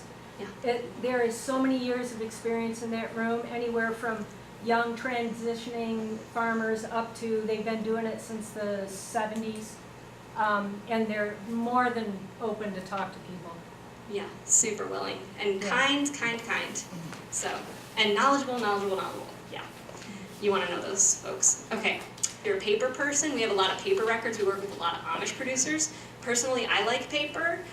Also, anything that we have can be done digitally as well. So they're essentially Excel spreadsheets that we print. So it can be totally done in Excel if you like that. A lot of the younger farmers I'm talking to right now are texting themselves from the field. Do you do that? Yeah. Yeah, see? It's so funny. This is like a new thing. Just the past few, everybody's like texting themselves. Field 1, da-da-da-da-da. Okay. And then they can just go back later and keep track of what they did.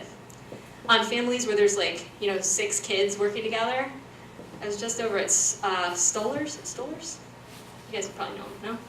Stollers, they got the 6 kids, 6 boys. They text each other, and then one of them's responsible for writing it all down. They worked it out, so.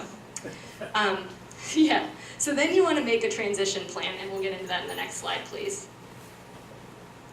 Okay, so when you start thinking about your transition plan, the first thing on your mind is, what was the last date a prohibited substance was used on this ground? What's a prohibited substance? They said.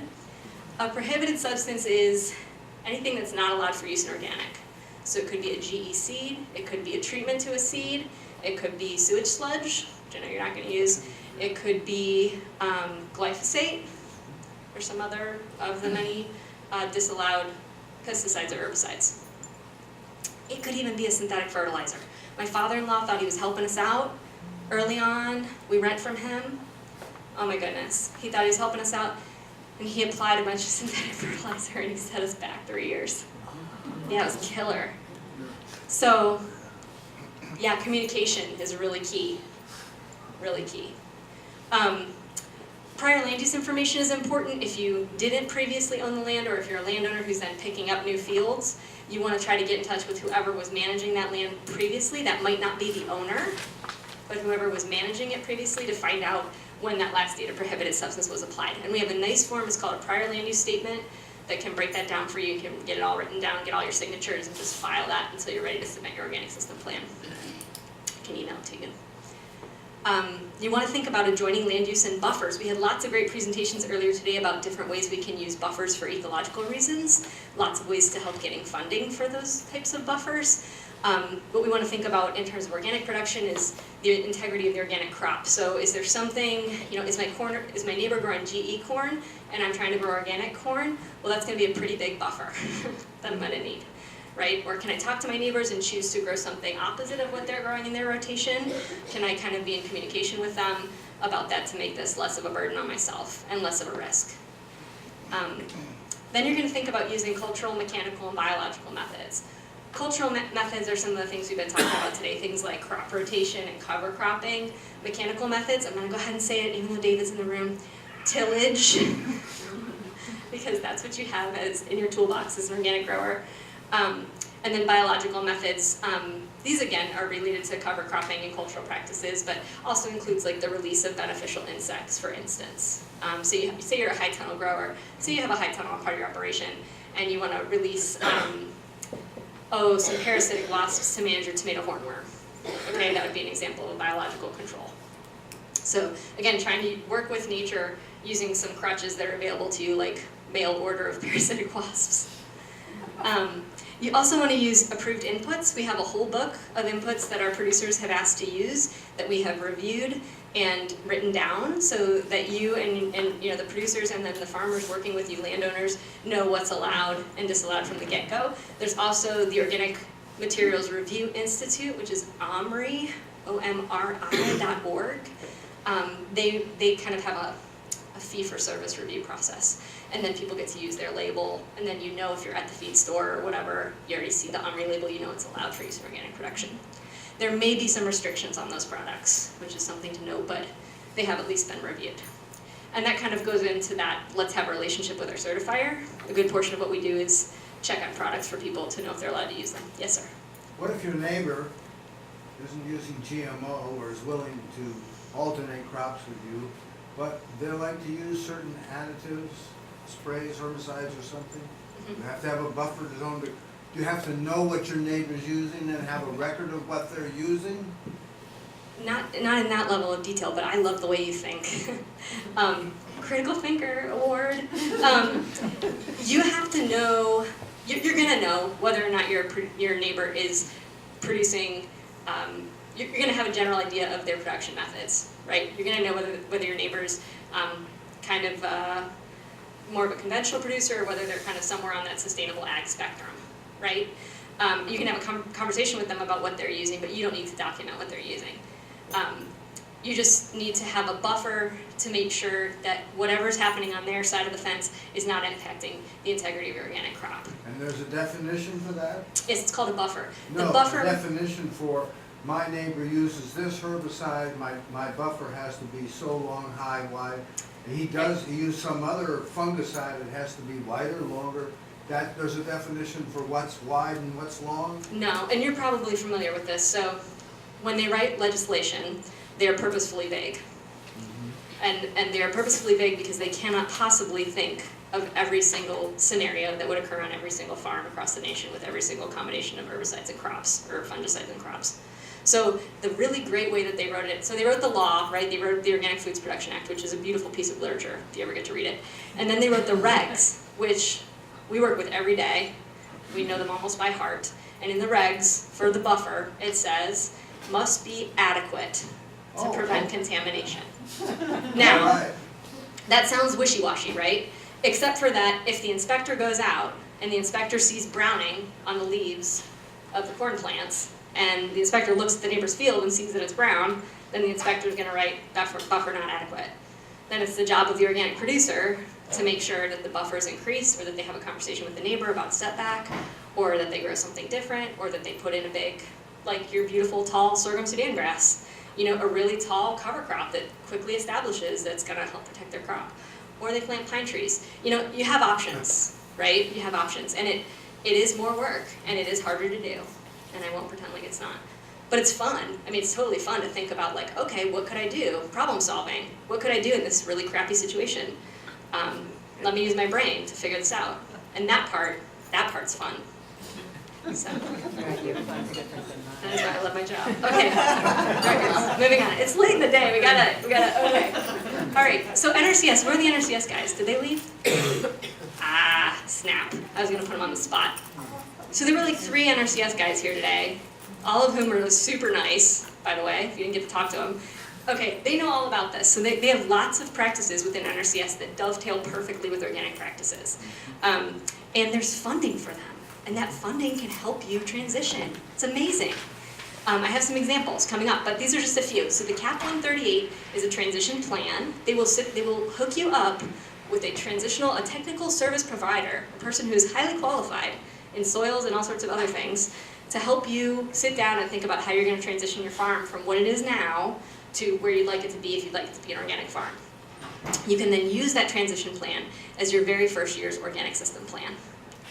Cool, right? Super cool. 3-year cover cropping during transition. We did this on our farm, and I'm going to share some examples about that here in just a minute. Buffer establishment, we just talked about why that's important. They will pay you to establish a buffer. What a great thing. What a wonderful option. Crop rotation, clearly a really important, critical, and required practice in the organic standards. They will help you figure out what a good rotation plan was and help cost share with you to get it done. Really awesome biodiversity and conservation practices that they can do. We also heard a whole bunch of really good ones from you, Emily, earlier today. So you guys, I would consider a resource I need to add to that other slide about resources. And then soil and water quality is kind of their thing. So they would be able to help you with all sorts of good ideas about how to achieve that. And there can sometimes be challenges in working with NRCS agents to think about how to achieve that organically, because that isn't always the go-to thinking process, right, the thought process. We had a challenge with that on our farm early on initially. I'll have you go to the next slide, because I think that's our farm. Yeah, so this is our beautiful farm. This is my husband's family farm. That's our barn. It's 8-sided, so we named it Octagon Acres, okay? Kind of snappy. People know where we're at. Like, oh, you're the 8-sided barn. Oh, yeah, that's us. Okay. So we did this because we talked to a bunch of people, and they told us if we could afford to cover crop for 3 years before we tried to go organic. This land had been in conventional soybeans for about the last 30 years. No crop rotation. Oh, right? Ah, no crop rotation. No cover cropping. Okay, we want to implement an organic system plan. So they said, hey, work with NRCS. This is like 10 different people who we trust told us to do this. Work with NRCS and cover crop for 3 years if you can afford to do it. So we had to come up with the cash up front, right, to buy the seed, to cover crop 60 acres. My husband and I collectively had never worked more than 5 acres, right, on other people's farms. Ha ha ha, very funny. Really old, really crappy equipment. Like not this nice stuff that you just saw over here. No roller crimpers, okay? We're talking like you're lucky if the tractor starts. And we did. So the way we penciled it out, basically, NRCS covered the seed, had to be organic seed. That was really hard for us initially to get a hold of. We had a really hard time sourcing. We did some blends, usually like three species.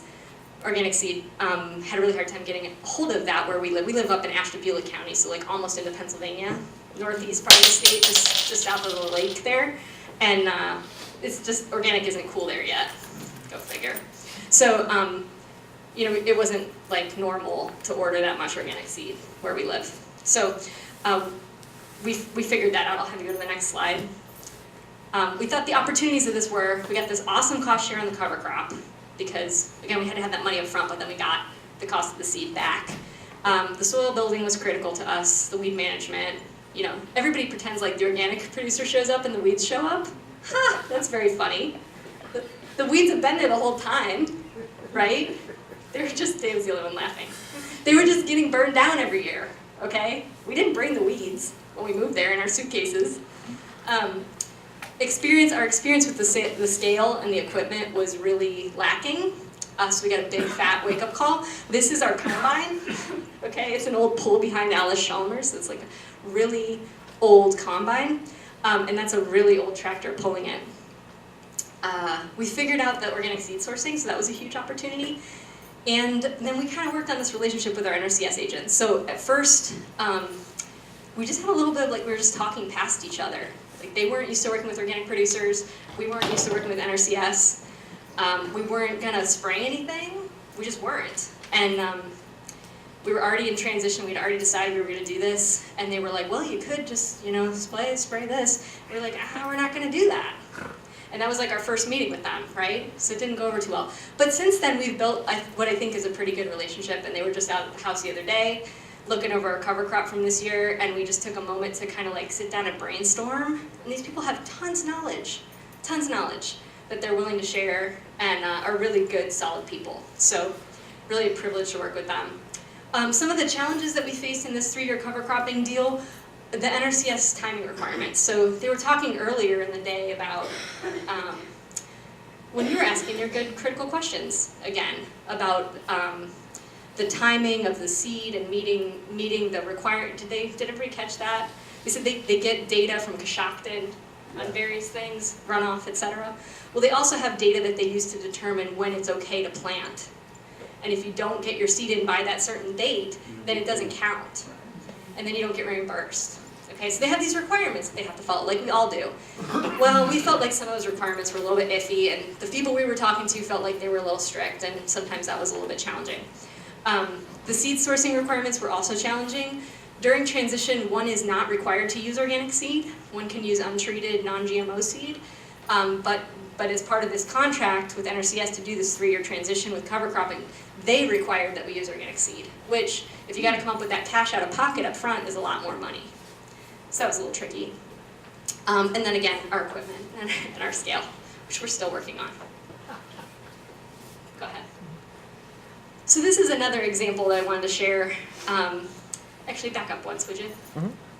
So this is just to give you a sense of how one equip contract that we got with NRCS worked out for us and helped us during transition. I also talked to some other producers. One of them is Charlie Esselgroth. Do you guys know Charlie? Super nice guy, really smart guy. He's now a dairy farmer. When he transitioned to organic, he was a grain farmer, just grain. I say just grain. I mean, he focused on grain, he didn't have animals. I had a long phone conversation with him in preparation for this talk because he did a conference workshop for us a few years back at our annual conference around Valentine's Day that you were going to come to. And he ran the numbers for his farm before he did it pretty thoroughly. And he didn't have them for me anymore. They would have been a little bit dated anyway, but he kept pretty good track of what he did before, and then he kept track during his transition, and then he kept track after he was organic. And what he's seeing, I'll just cut to the chase, he's seeing at least $100 better per acre now than he was. Now he's also a dairy. In case you haven't been following the news, there's a dairy crisis right now, okay? So he's still seeing $100 better per acre, and there's a dairy crisis. So I'll have you turn to his advice to us. He just kind of broke down for me on the phone how he went about this. So he was thinking about kind of what he did in transition and then what he did on his fields that were not in transition. So he kept a lot of his acres not organic for a long time and did it very slowly. So his rotation was corn, beans, triticale, and cover crop, and his cover crop varied. And that was kind of his cost on the seed. On his non-organic production, it was the corn, the bean, the cover crop. And he did cover crop as a conventional producer. He used chicken manure, 1 ton per acre on his organic and transitional stuff. He had synthetic fertility inputs on his non-organic stuff. He had a lot more tillage, a lot more tractor times over the field, which again, it's really hard to go after David Brand talks, because he brings all the pictures and like the 40 years of experience. So it obviously works. This is a guy who's doing it with the tillage and the time and the fuel costs, you know, he is spending more time on the tractor, and his harvest. What he added to his rotation was hay, which we have another organic producer in the room doing that. And then what that led him to do was to think more about diversification and think about an organic system as a more diverse kind of set of variables, and he started raising dairy cows to eat the hay. He does not sell his hay at an organic price. A lot of people think the organic hay market is garbage. It kind of depends on where you live. So some areas people do pretty well. Other, you know, because organic livestock producers have to feed their animals organic hay, it has to be certified. So some places it's okay, some places it's not so good. So this was just kind of an example of his costs. Can you go to the next slide, please? So then he was thinking about it kind of more holistically. He was like, it's definitely more labor to do it organically and do the transition. He felt like it was really important to start at the home farm with the transitional acres. So a lot of times people, when they want to transition to organic, they pick the field that's like way in the back, that's really bad to begin with, okay? And they're like, oh yeah, I'm gonna try organic. And then they pick this field that like nobody can see, the neighbors can't see, nobody can see, it's hard to get to, it's like way back there, so you're not gonna be monitoring it as well. And maybe it's not in as good a shape to begin with, doesn't have the best soil, and that's the one they start. And then they're like, oh, it didn't work. And you're like, really? Gosh, I'm so shocked. So he said, start with your home farm, start where you can watch it. Start where you're gonna be there every day. And pay close attention and do the management, because it's gonna be harder and you're gonna be new at it. And all of that makes it harder. So he already had the hay equipment. He said that's a big challenge for people. If you don't already have the hay equipment or have a neighbor who can do it for you pretty easily, it's hard to kind of think about adding that hay into the rotation and then thinking about the animals that are gonna utilize the hay. But he considered it a stacked enterprise. And I've had multiple of these grain growers recently telling me, like, think about stacked enterprises. This is a way to go. Don't just bank on one thing. Think about stacked enterprises. Think about diversity within your system. I think that's been like a big theme for today. More diversity is better. Okay. He said he kept, for kind of security's sake, he kept more than half the farm in non-organic management for a good long while as he was transitioning, and then he slowly transitioned that out. He said he felt those faraway fields were easier to manage conventionally. He had higher yields on his conventional stuff, lower yields on his organic stuff, and you'll see the price differences here in a minute. And then again, I said he started as a grain operation and transitioned into some.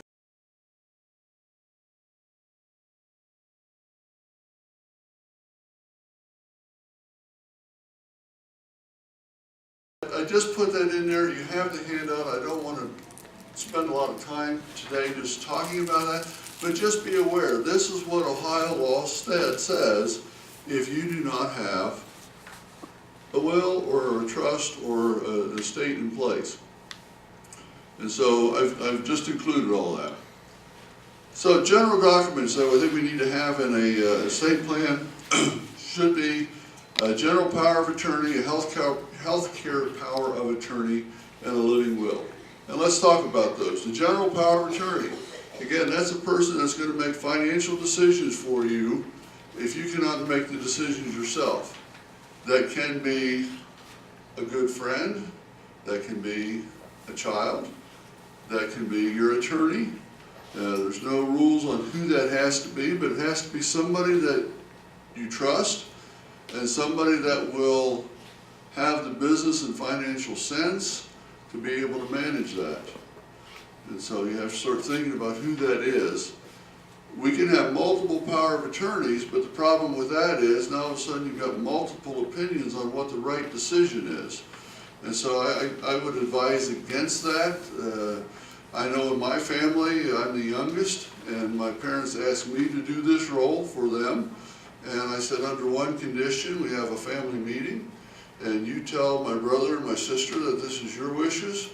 And that went a whole lot better than I thought it would, because my brother and sister said, well, you teach this stuff, if you don't know how to do it, we're in trouble. And so it went very smoothly, but again, and then the health care, again, a person to make those health care decisions if you cannot make it for yourself.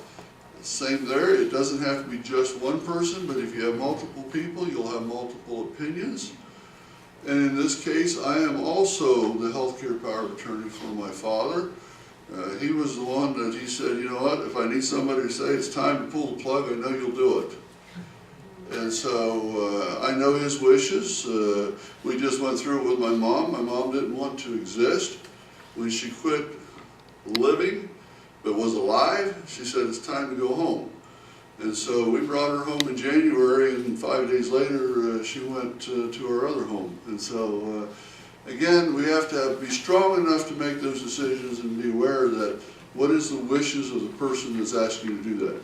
A living will, that's kind of end-of-life directives. If two doctors determine you are permanently unconscious and declare you do not want to be kept alive on artificial life support, that decision is made. You can also appoint this decision to a person. In this case, a lot of people say we don't want to put the decision whether or not to pull the plug on a child. But in this case, my father has felt more comfortable with that than saying two doctors will make that decision.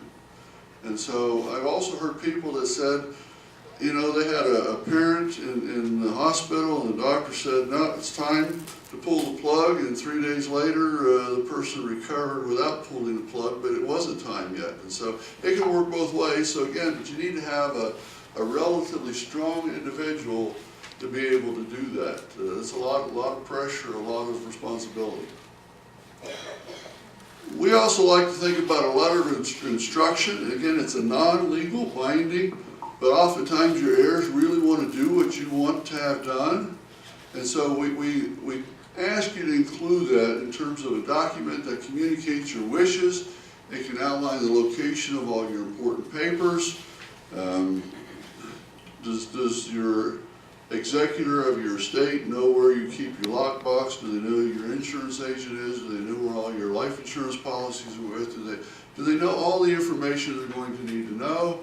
And again, if you're talking about a parent or you're talking about your child, at the time of your passing, there's a whole lot of other emotions going on that trying to look for all these different pieces of information is very challenging.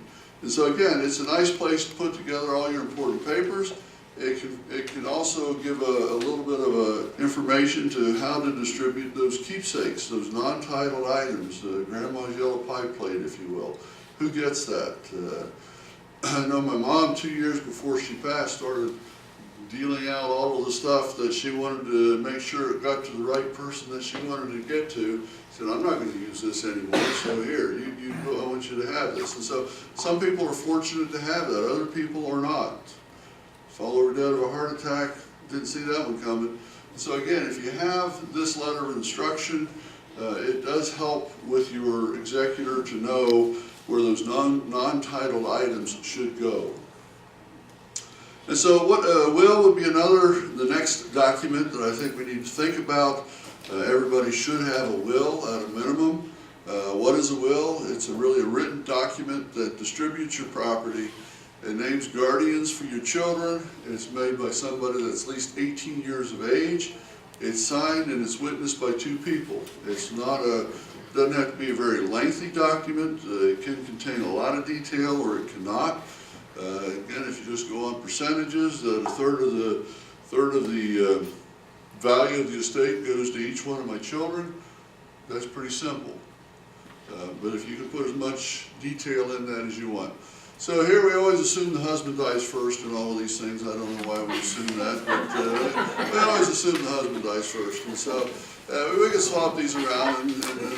But anyway, if the husband dies, will-based plan, everything goes to the wife.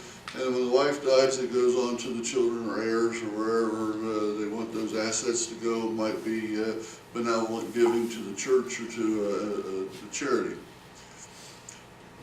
But wills do go through probate. So again, it can slow the process down. That's the time that they can be contested. And so probate is basically a process that their will goes through within the court system to determine the validity, distribute the property, and pay any creditors. It's more public and it lacks privacy. And so if you're a very private individual and you say, you know, because this gets recorded in the paper. So you're a very private individual and you say it's really nobody's business, then what do I do? Well, we have a couple couple options. We can either look at a trust, or we can look at PODs and TODs, transfer on death and payable on death. And so that can get your land, that can get your title vehicles, that can get your investments transferred without going through probate, because that happens automatically.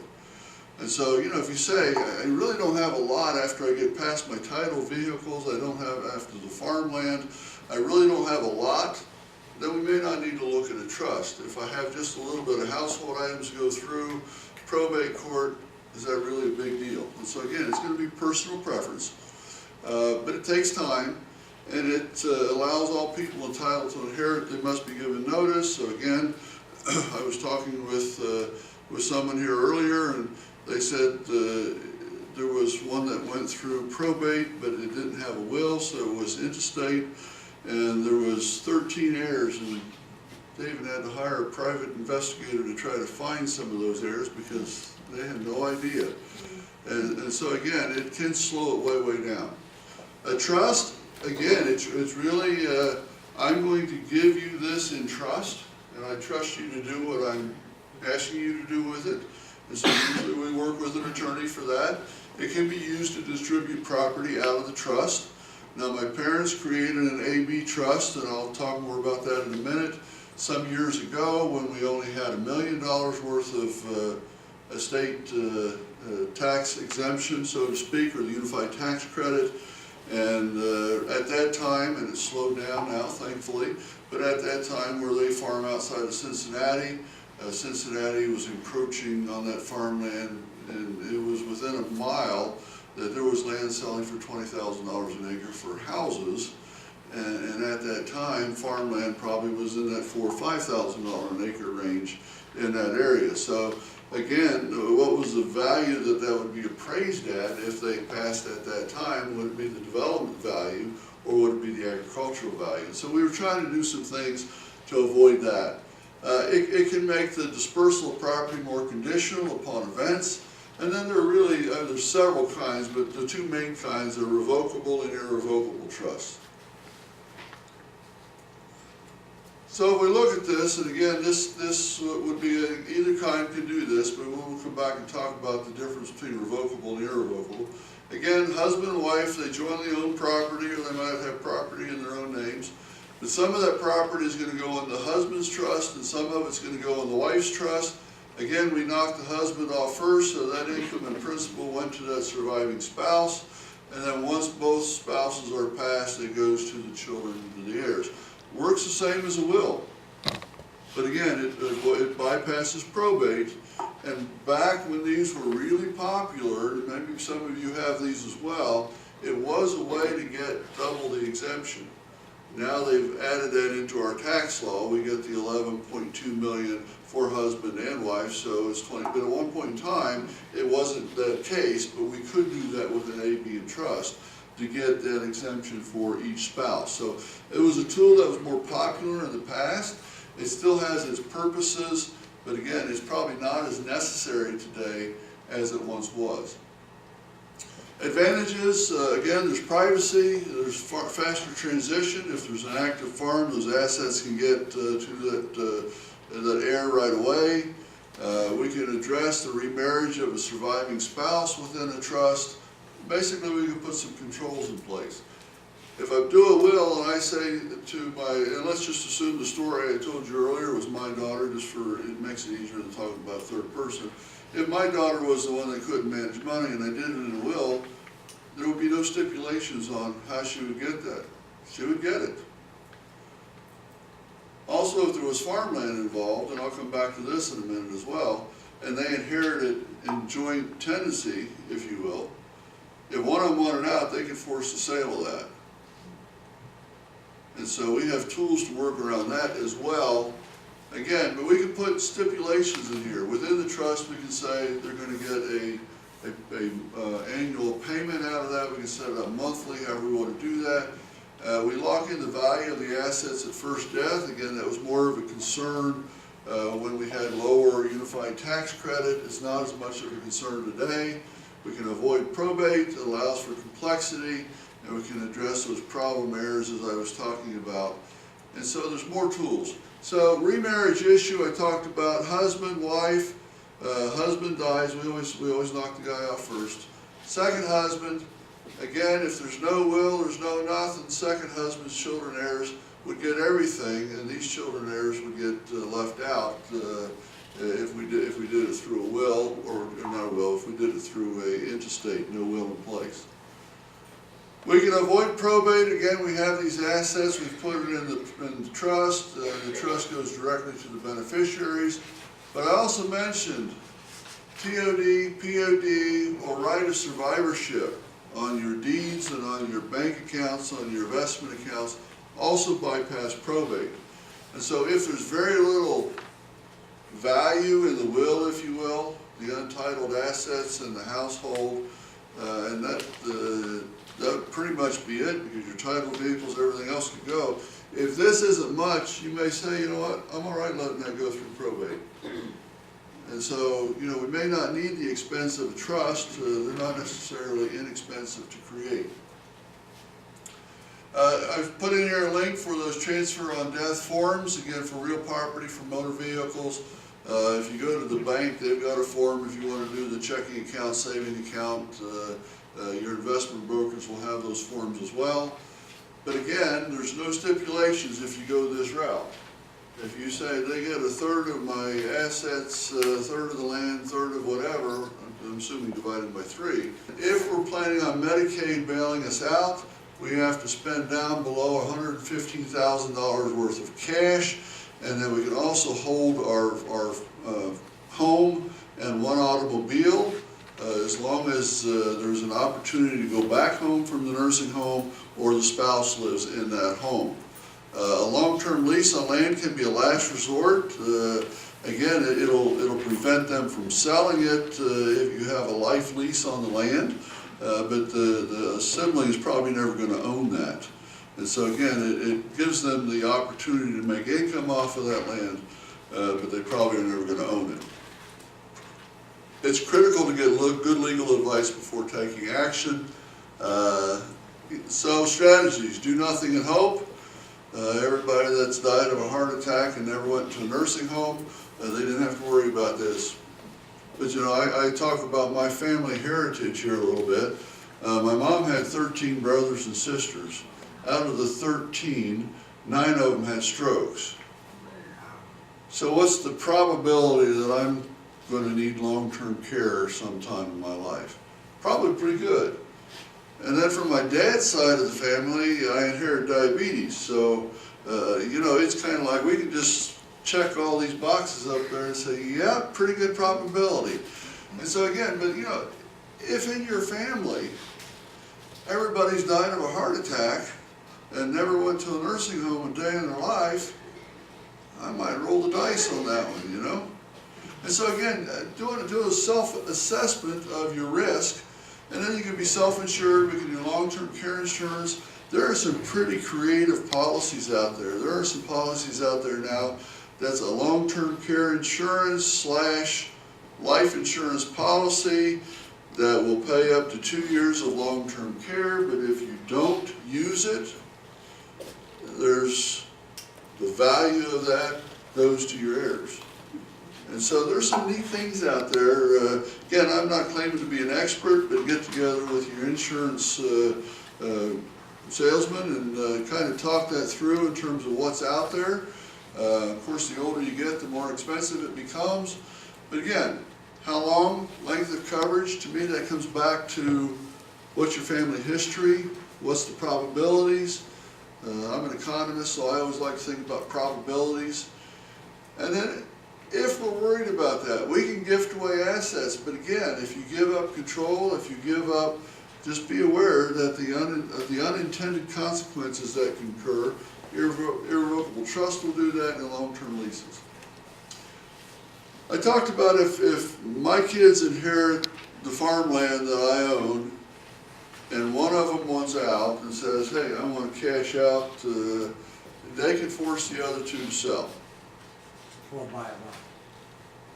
Or buy them out, but normally the other two won't have the ability to buy them out. And so there is a strategy that we can use. We could put the farmland in an LLC, a limited liability company. And now when they inherit the inheritance, they don't inherit farmland, they inherit shares of an LLC.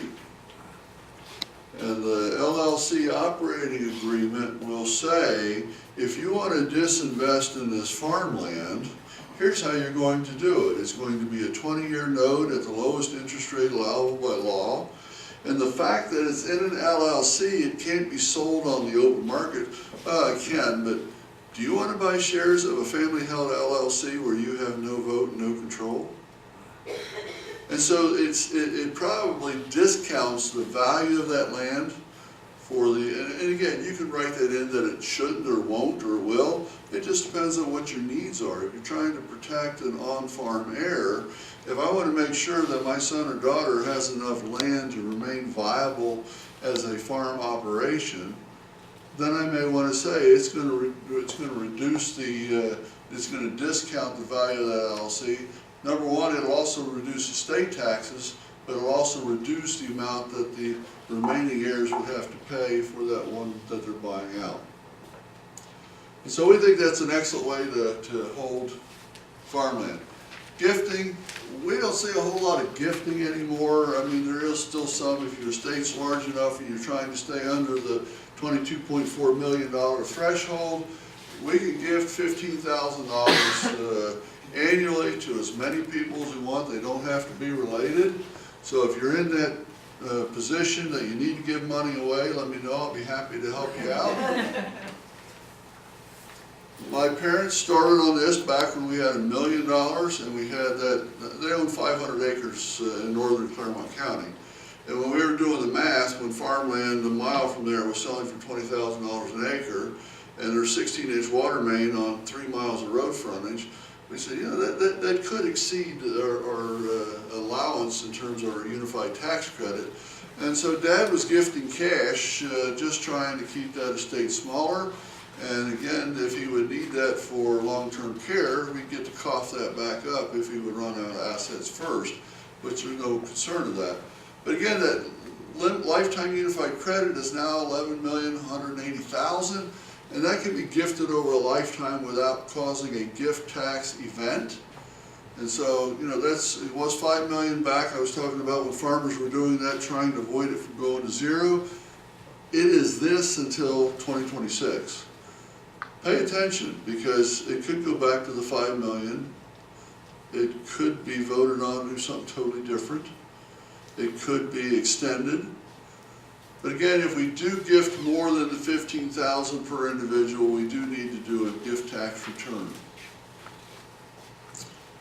And so really there's no reason to gift for federal estate tax purposes anymore unless we're really, really large value estate. But if we're going to gift, I think we want to be careful on what we gift. Cash is cash. If I gift farmland, the person you're gifting it to gets your basis. So if it's farmland that you bought back in the 50s for $100 an acre, they have a $100 basis. That means that if they would sell that for $5,000, just pick a number, they would have $4,900 worth of capital gains. Now if they would get that through the estate process, they would have the step up in basis, so they would receive it at the $5,000 rate, and if they then sold it, there would be no capital gains and no tax event. So again, gifting property that has value with a basis in it is not the first thing that we want to do because of that tax event that would be occurred if they sell it.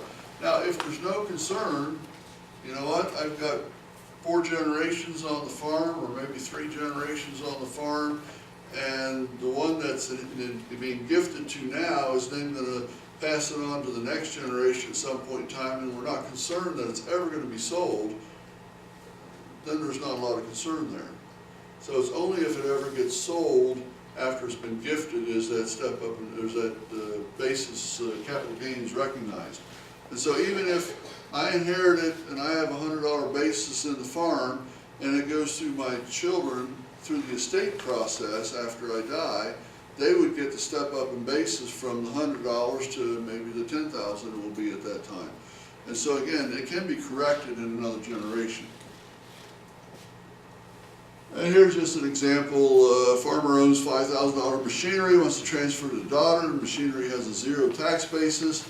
And so if they do that to the daughter, whether it's annually or one time using the unified tax credit, they have 0 basis in it and cannot depreciate it either. If I inherit it through the estate process, I get the step up in basis of the current market value of that equipment, and I can redepreciate it. Transfer through the estate, again, but we don't have Section 179 or bonus depreciation available for that property. It would have to be, but now all equipment is 5-year property. That was a change that happened with the tax cut. So any new equipment, used equipment stays at 7-year property, but any new equipment is 5-year property. And then to sell, again, they're going to pay the capital gains tax, the farmer will, if they sell it to the daughter. The farmer will pay the capital gains tax, and the daughter will then be able to depreciate it, will not be able to use Section 179 because it's a family sale, and they won't allow that to happen with family sales.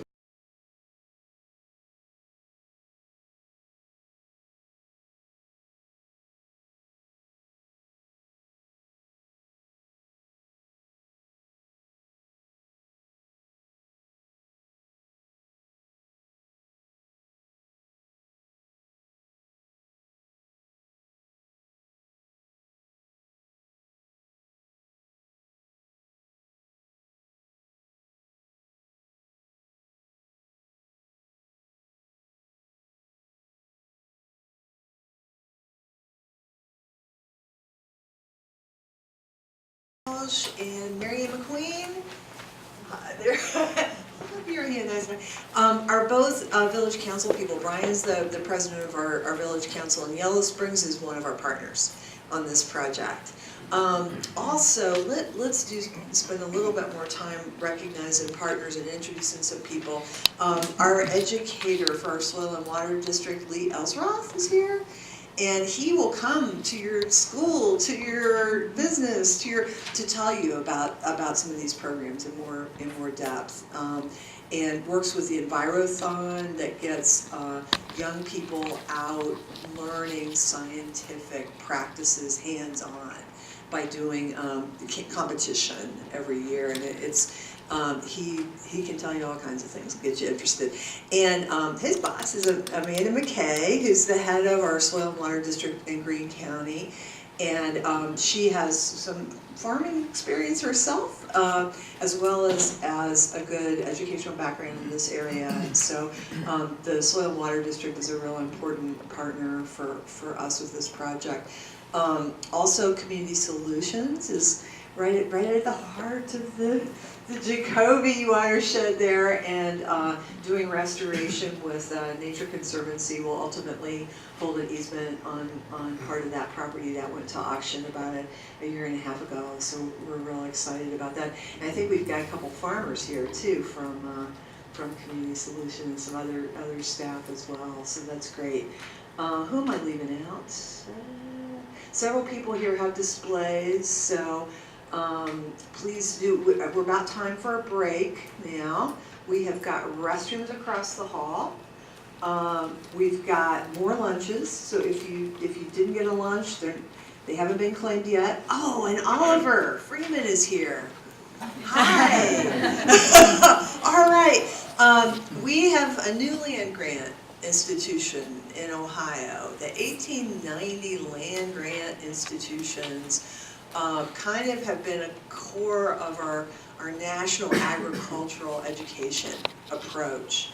And Central State, you guys are 12 miles away or something like that, and Wilberforce had applied early on, I think the same year Ohio State did, but they didn't get selected until about 4 years ago. And so they now are one of, I think it's like 130 or so land grant institutions in the whole country. And that means that they have access to some research dollars that are not available, A lot of the innovation in terms of agricultural practices comes out of those land grant institutions. And so Oliver has actually got some NRCS experience as well, and is working hands-on with the extension at Central State. On the stage downstairs, we've got some literature from their extension. They are also very much in a phase right now, being relatively new, of wanting to listen to you. And so we are going to be trying to get together kind of a focus group where they can listen to landowners and understand a little bit more about some of your concerns. Ohio State is doing a lot of things and has been doing a lot of things very well, but there's some different areas that Central State is going to have the freedom to try to branch out into, and so they're really especially interested in urban agriculture and farming and sustainable practices, organic conversion, and so it's a real blessing to have both of those extensions so accessible to us. So let's take a little break. We got more drinks, more lunches. Don't let them go to waste.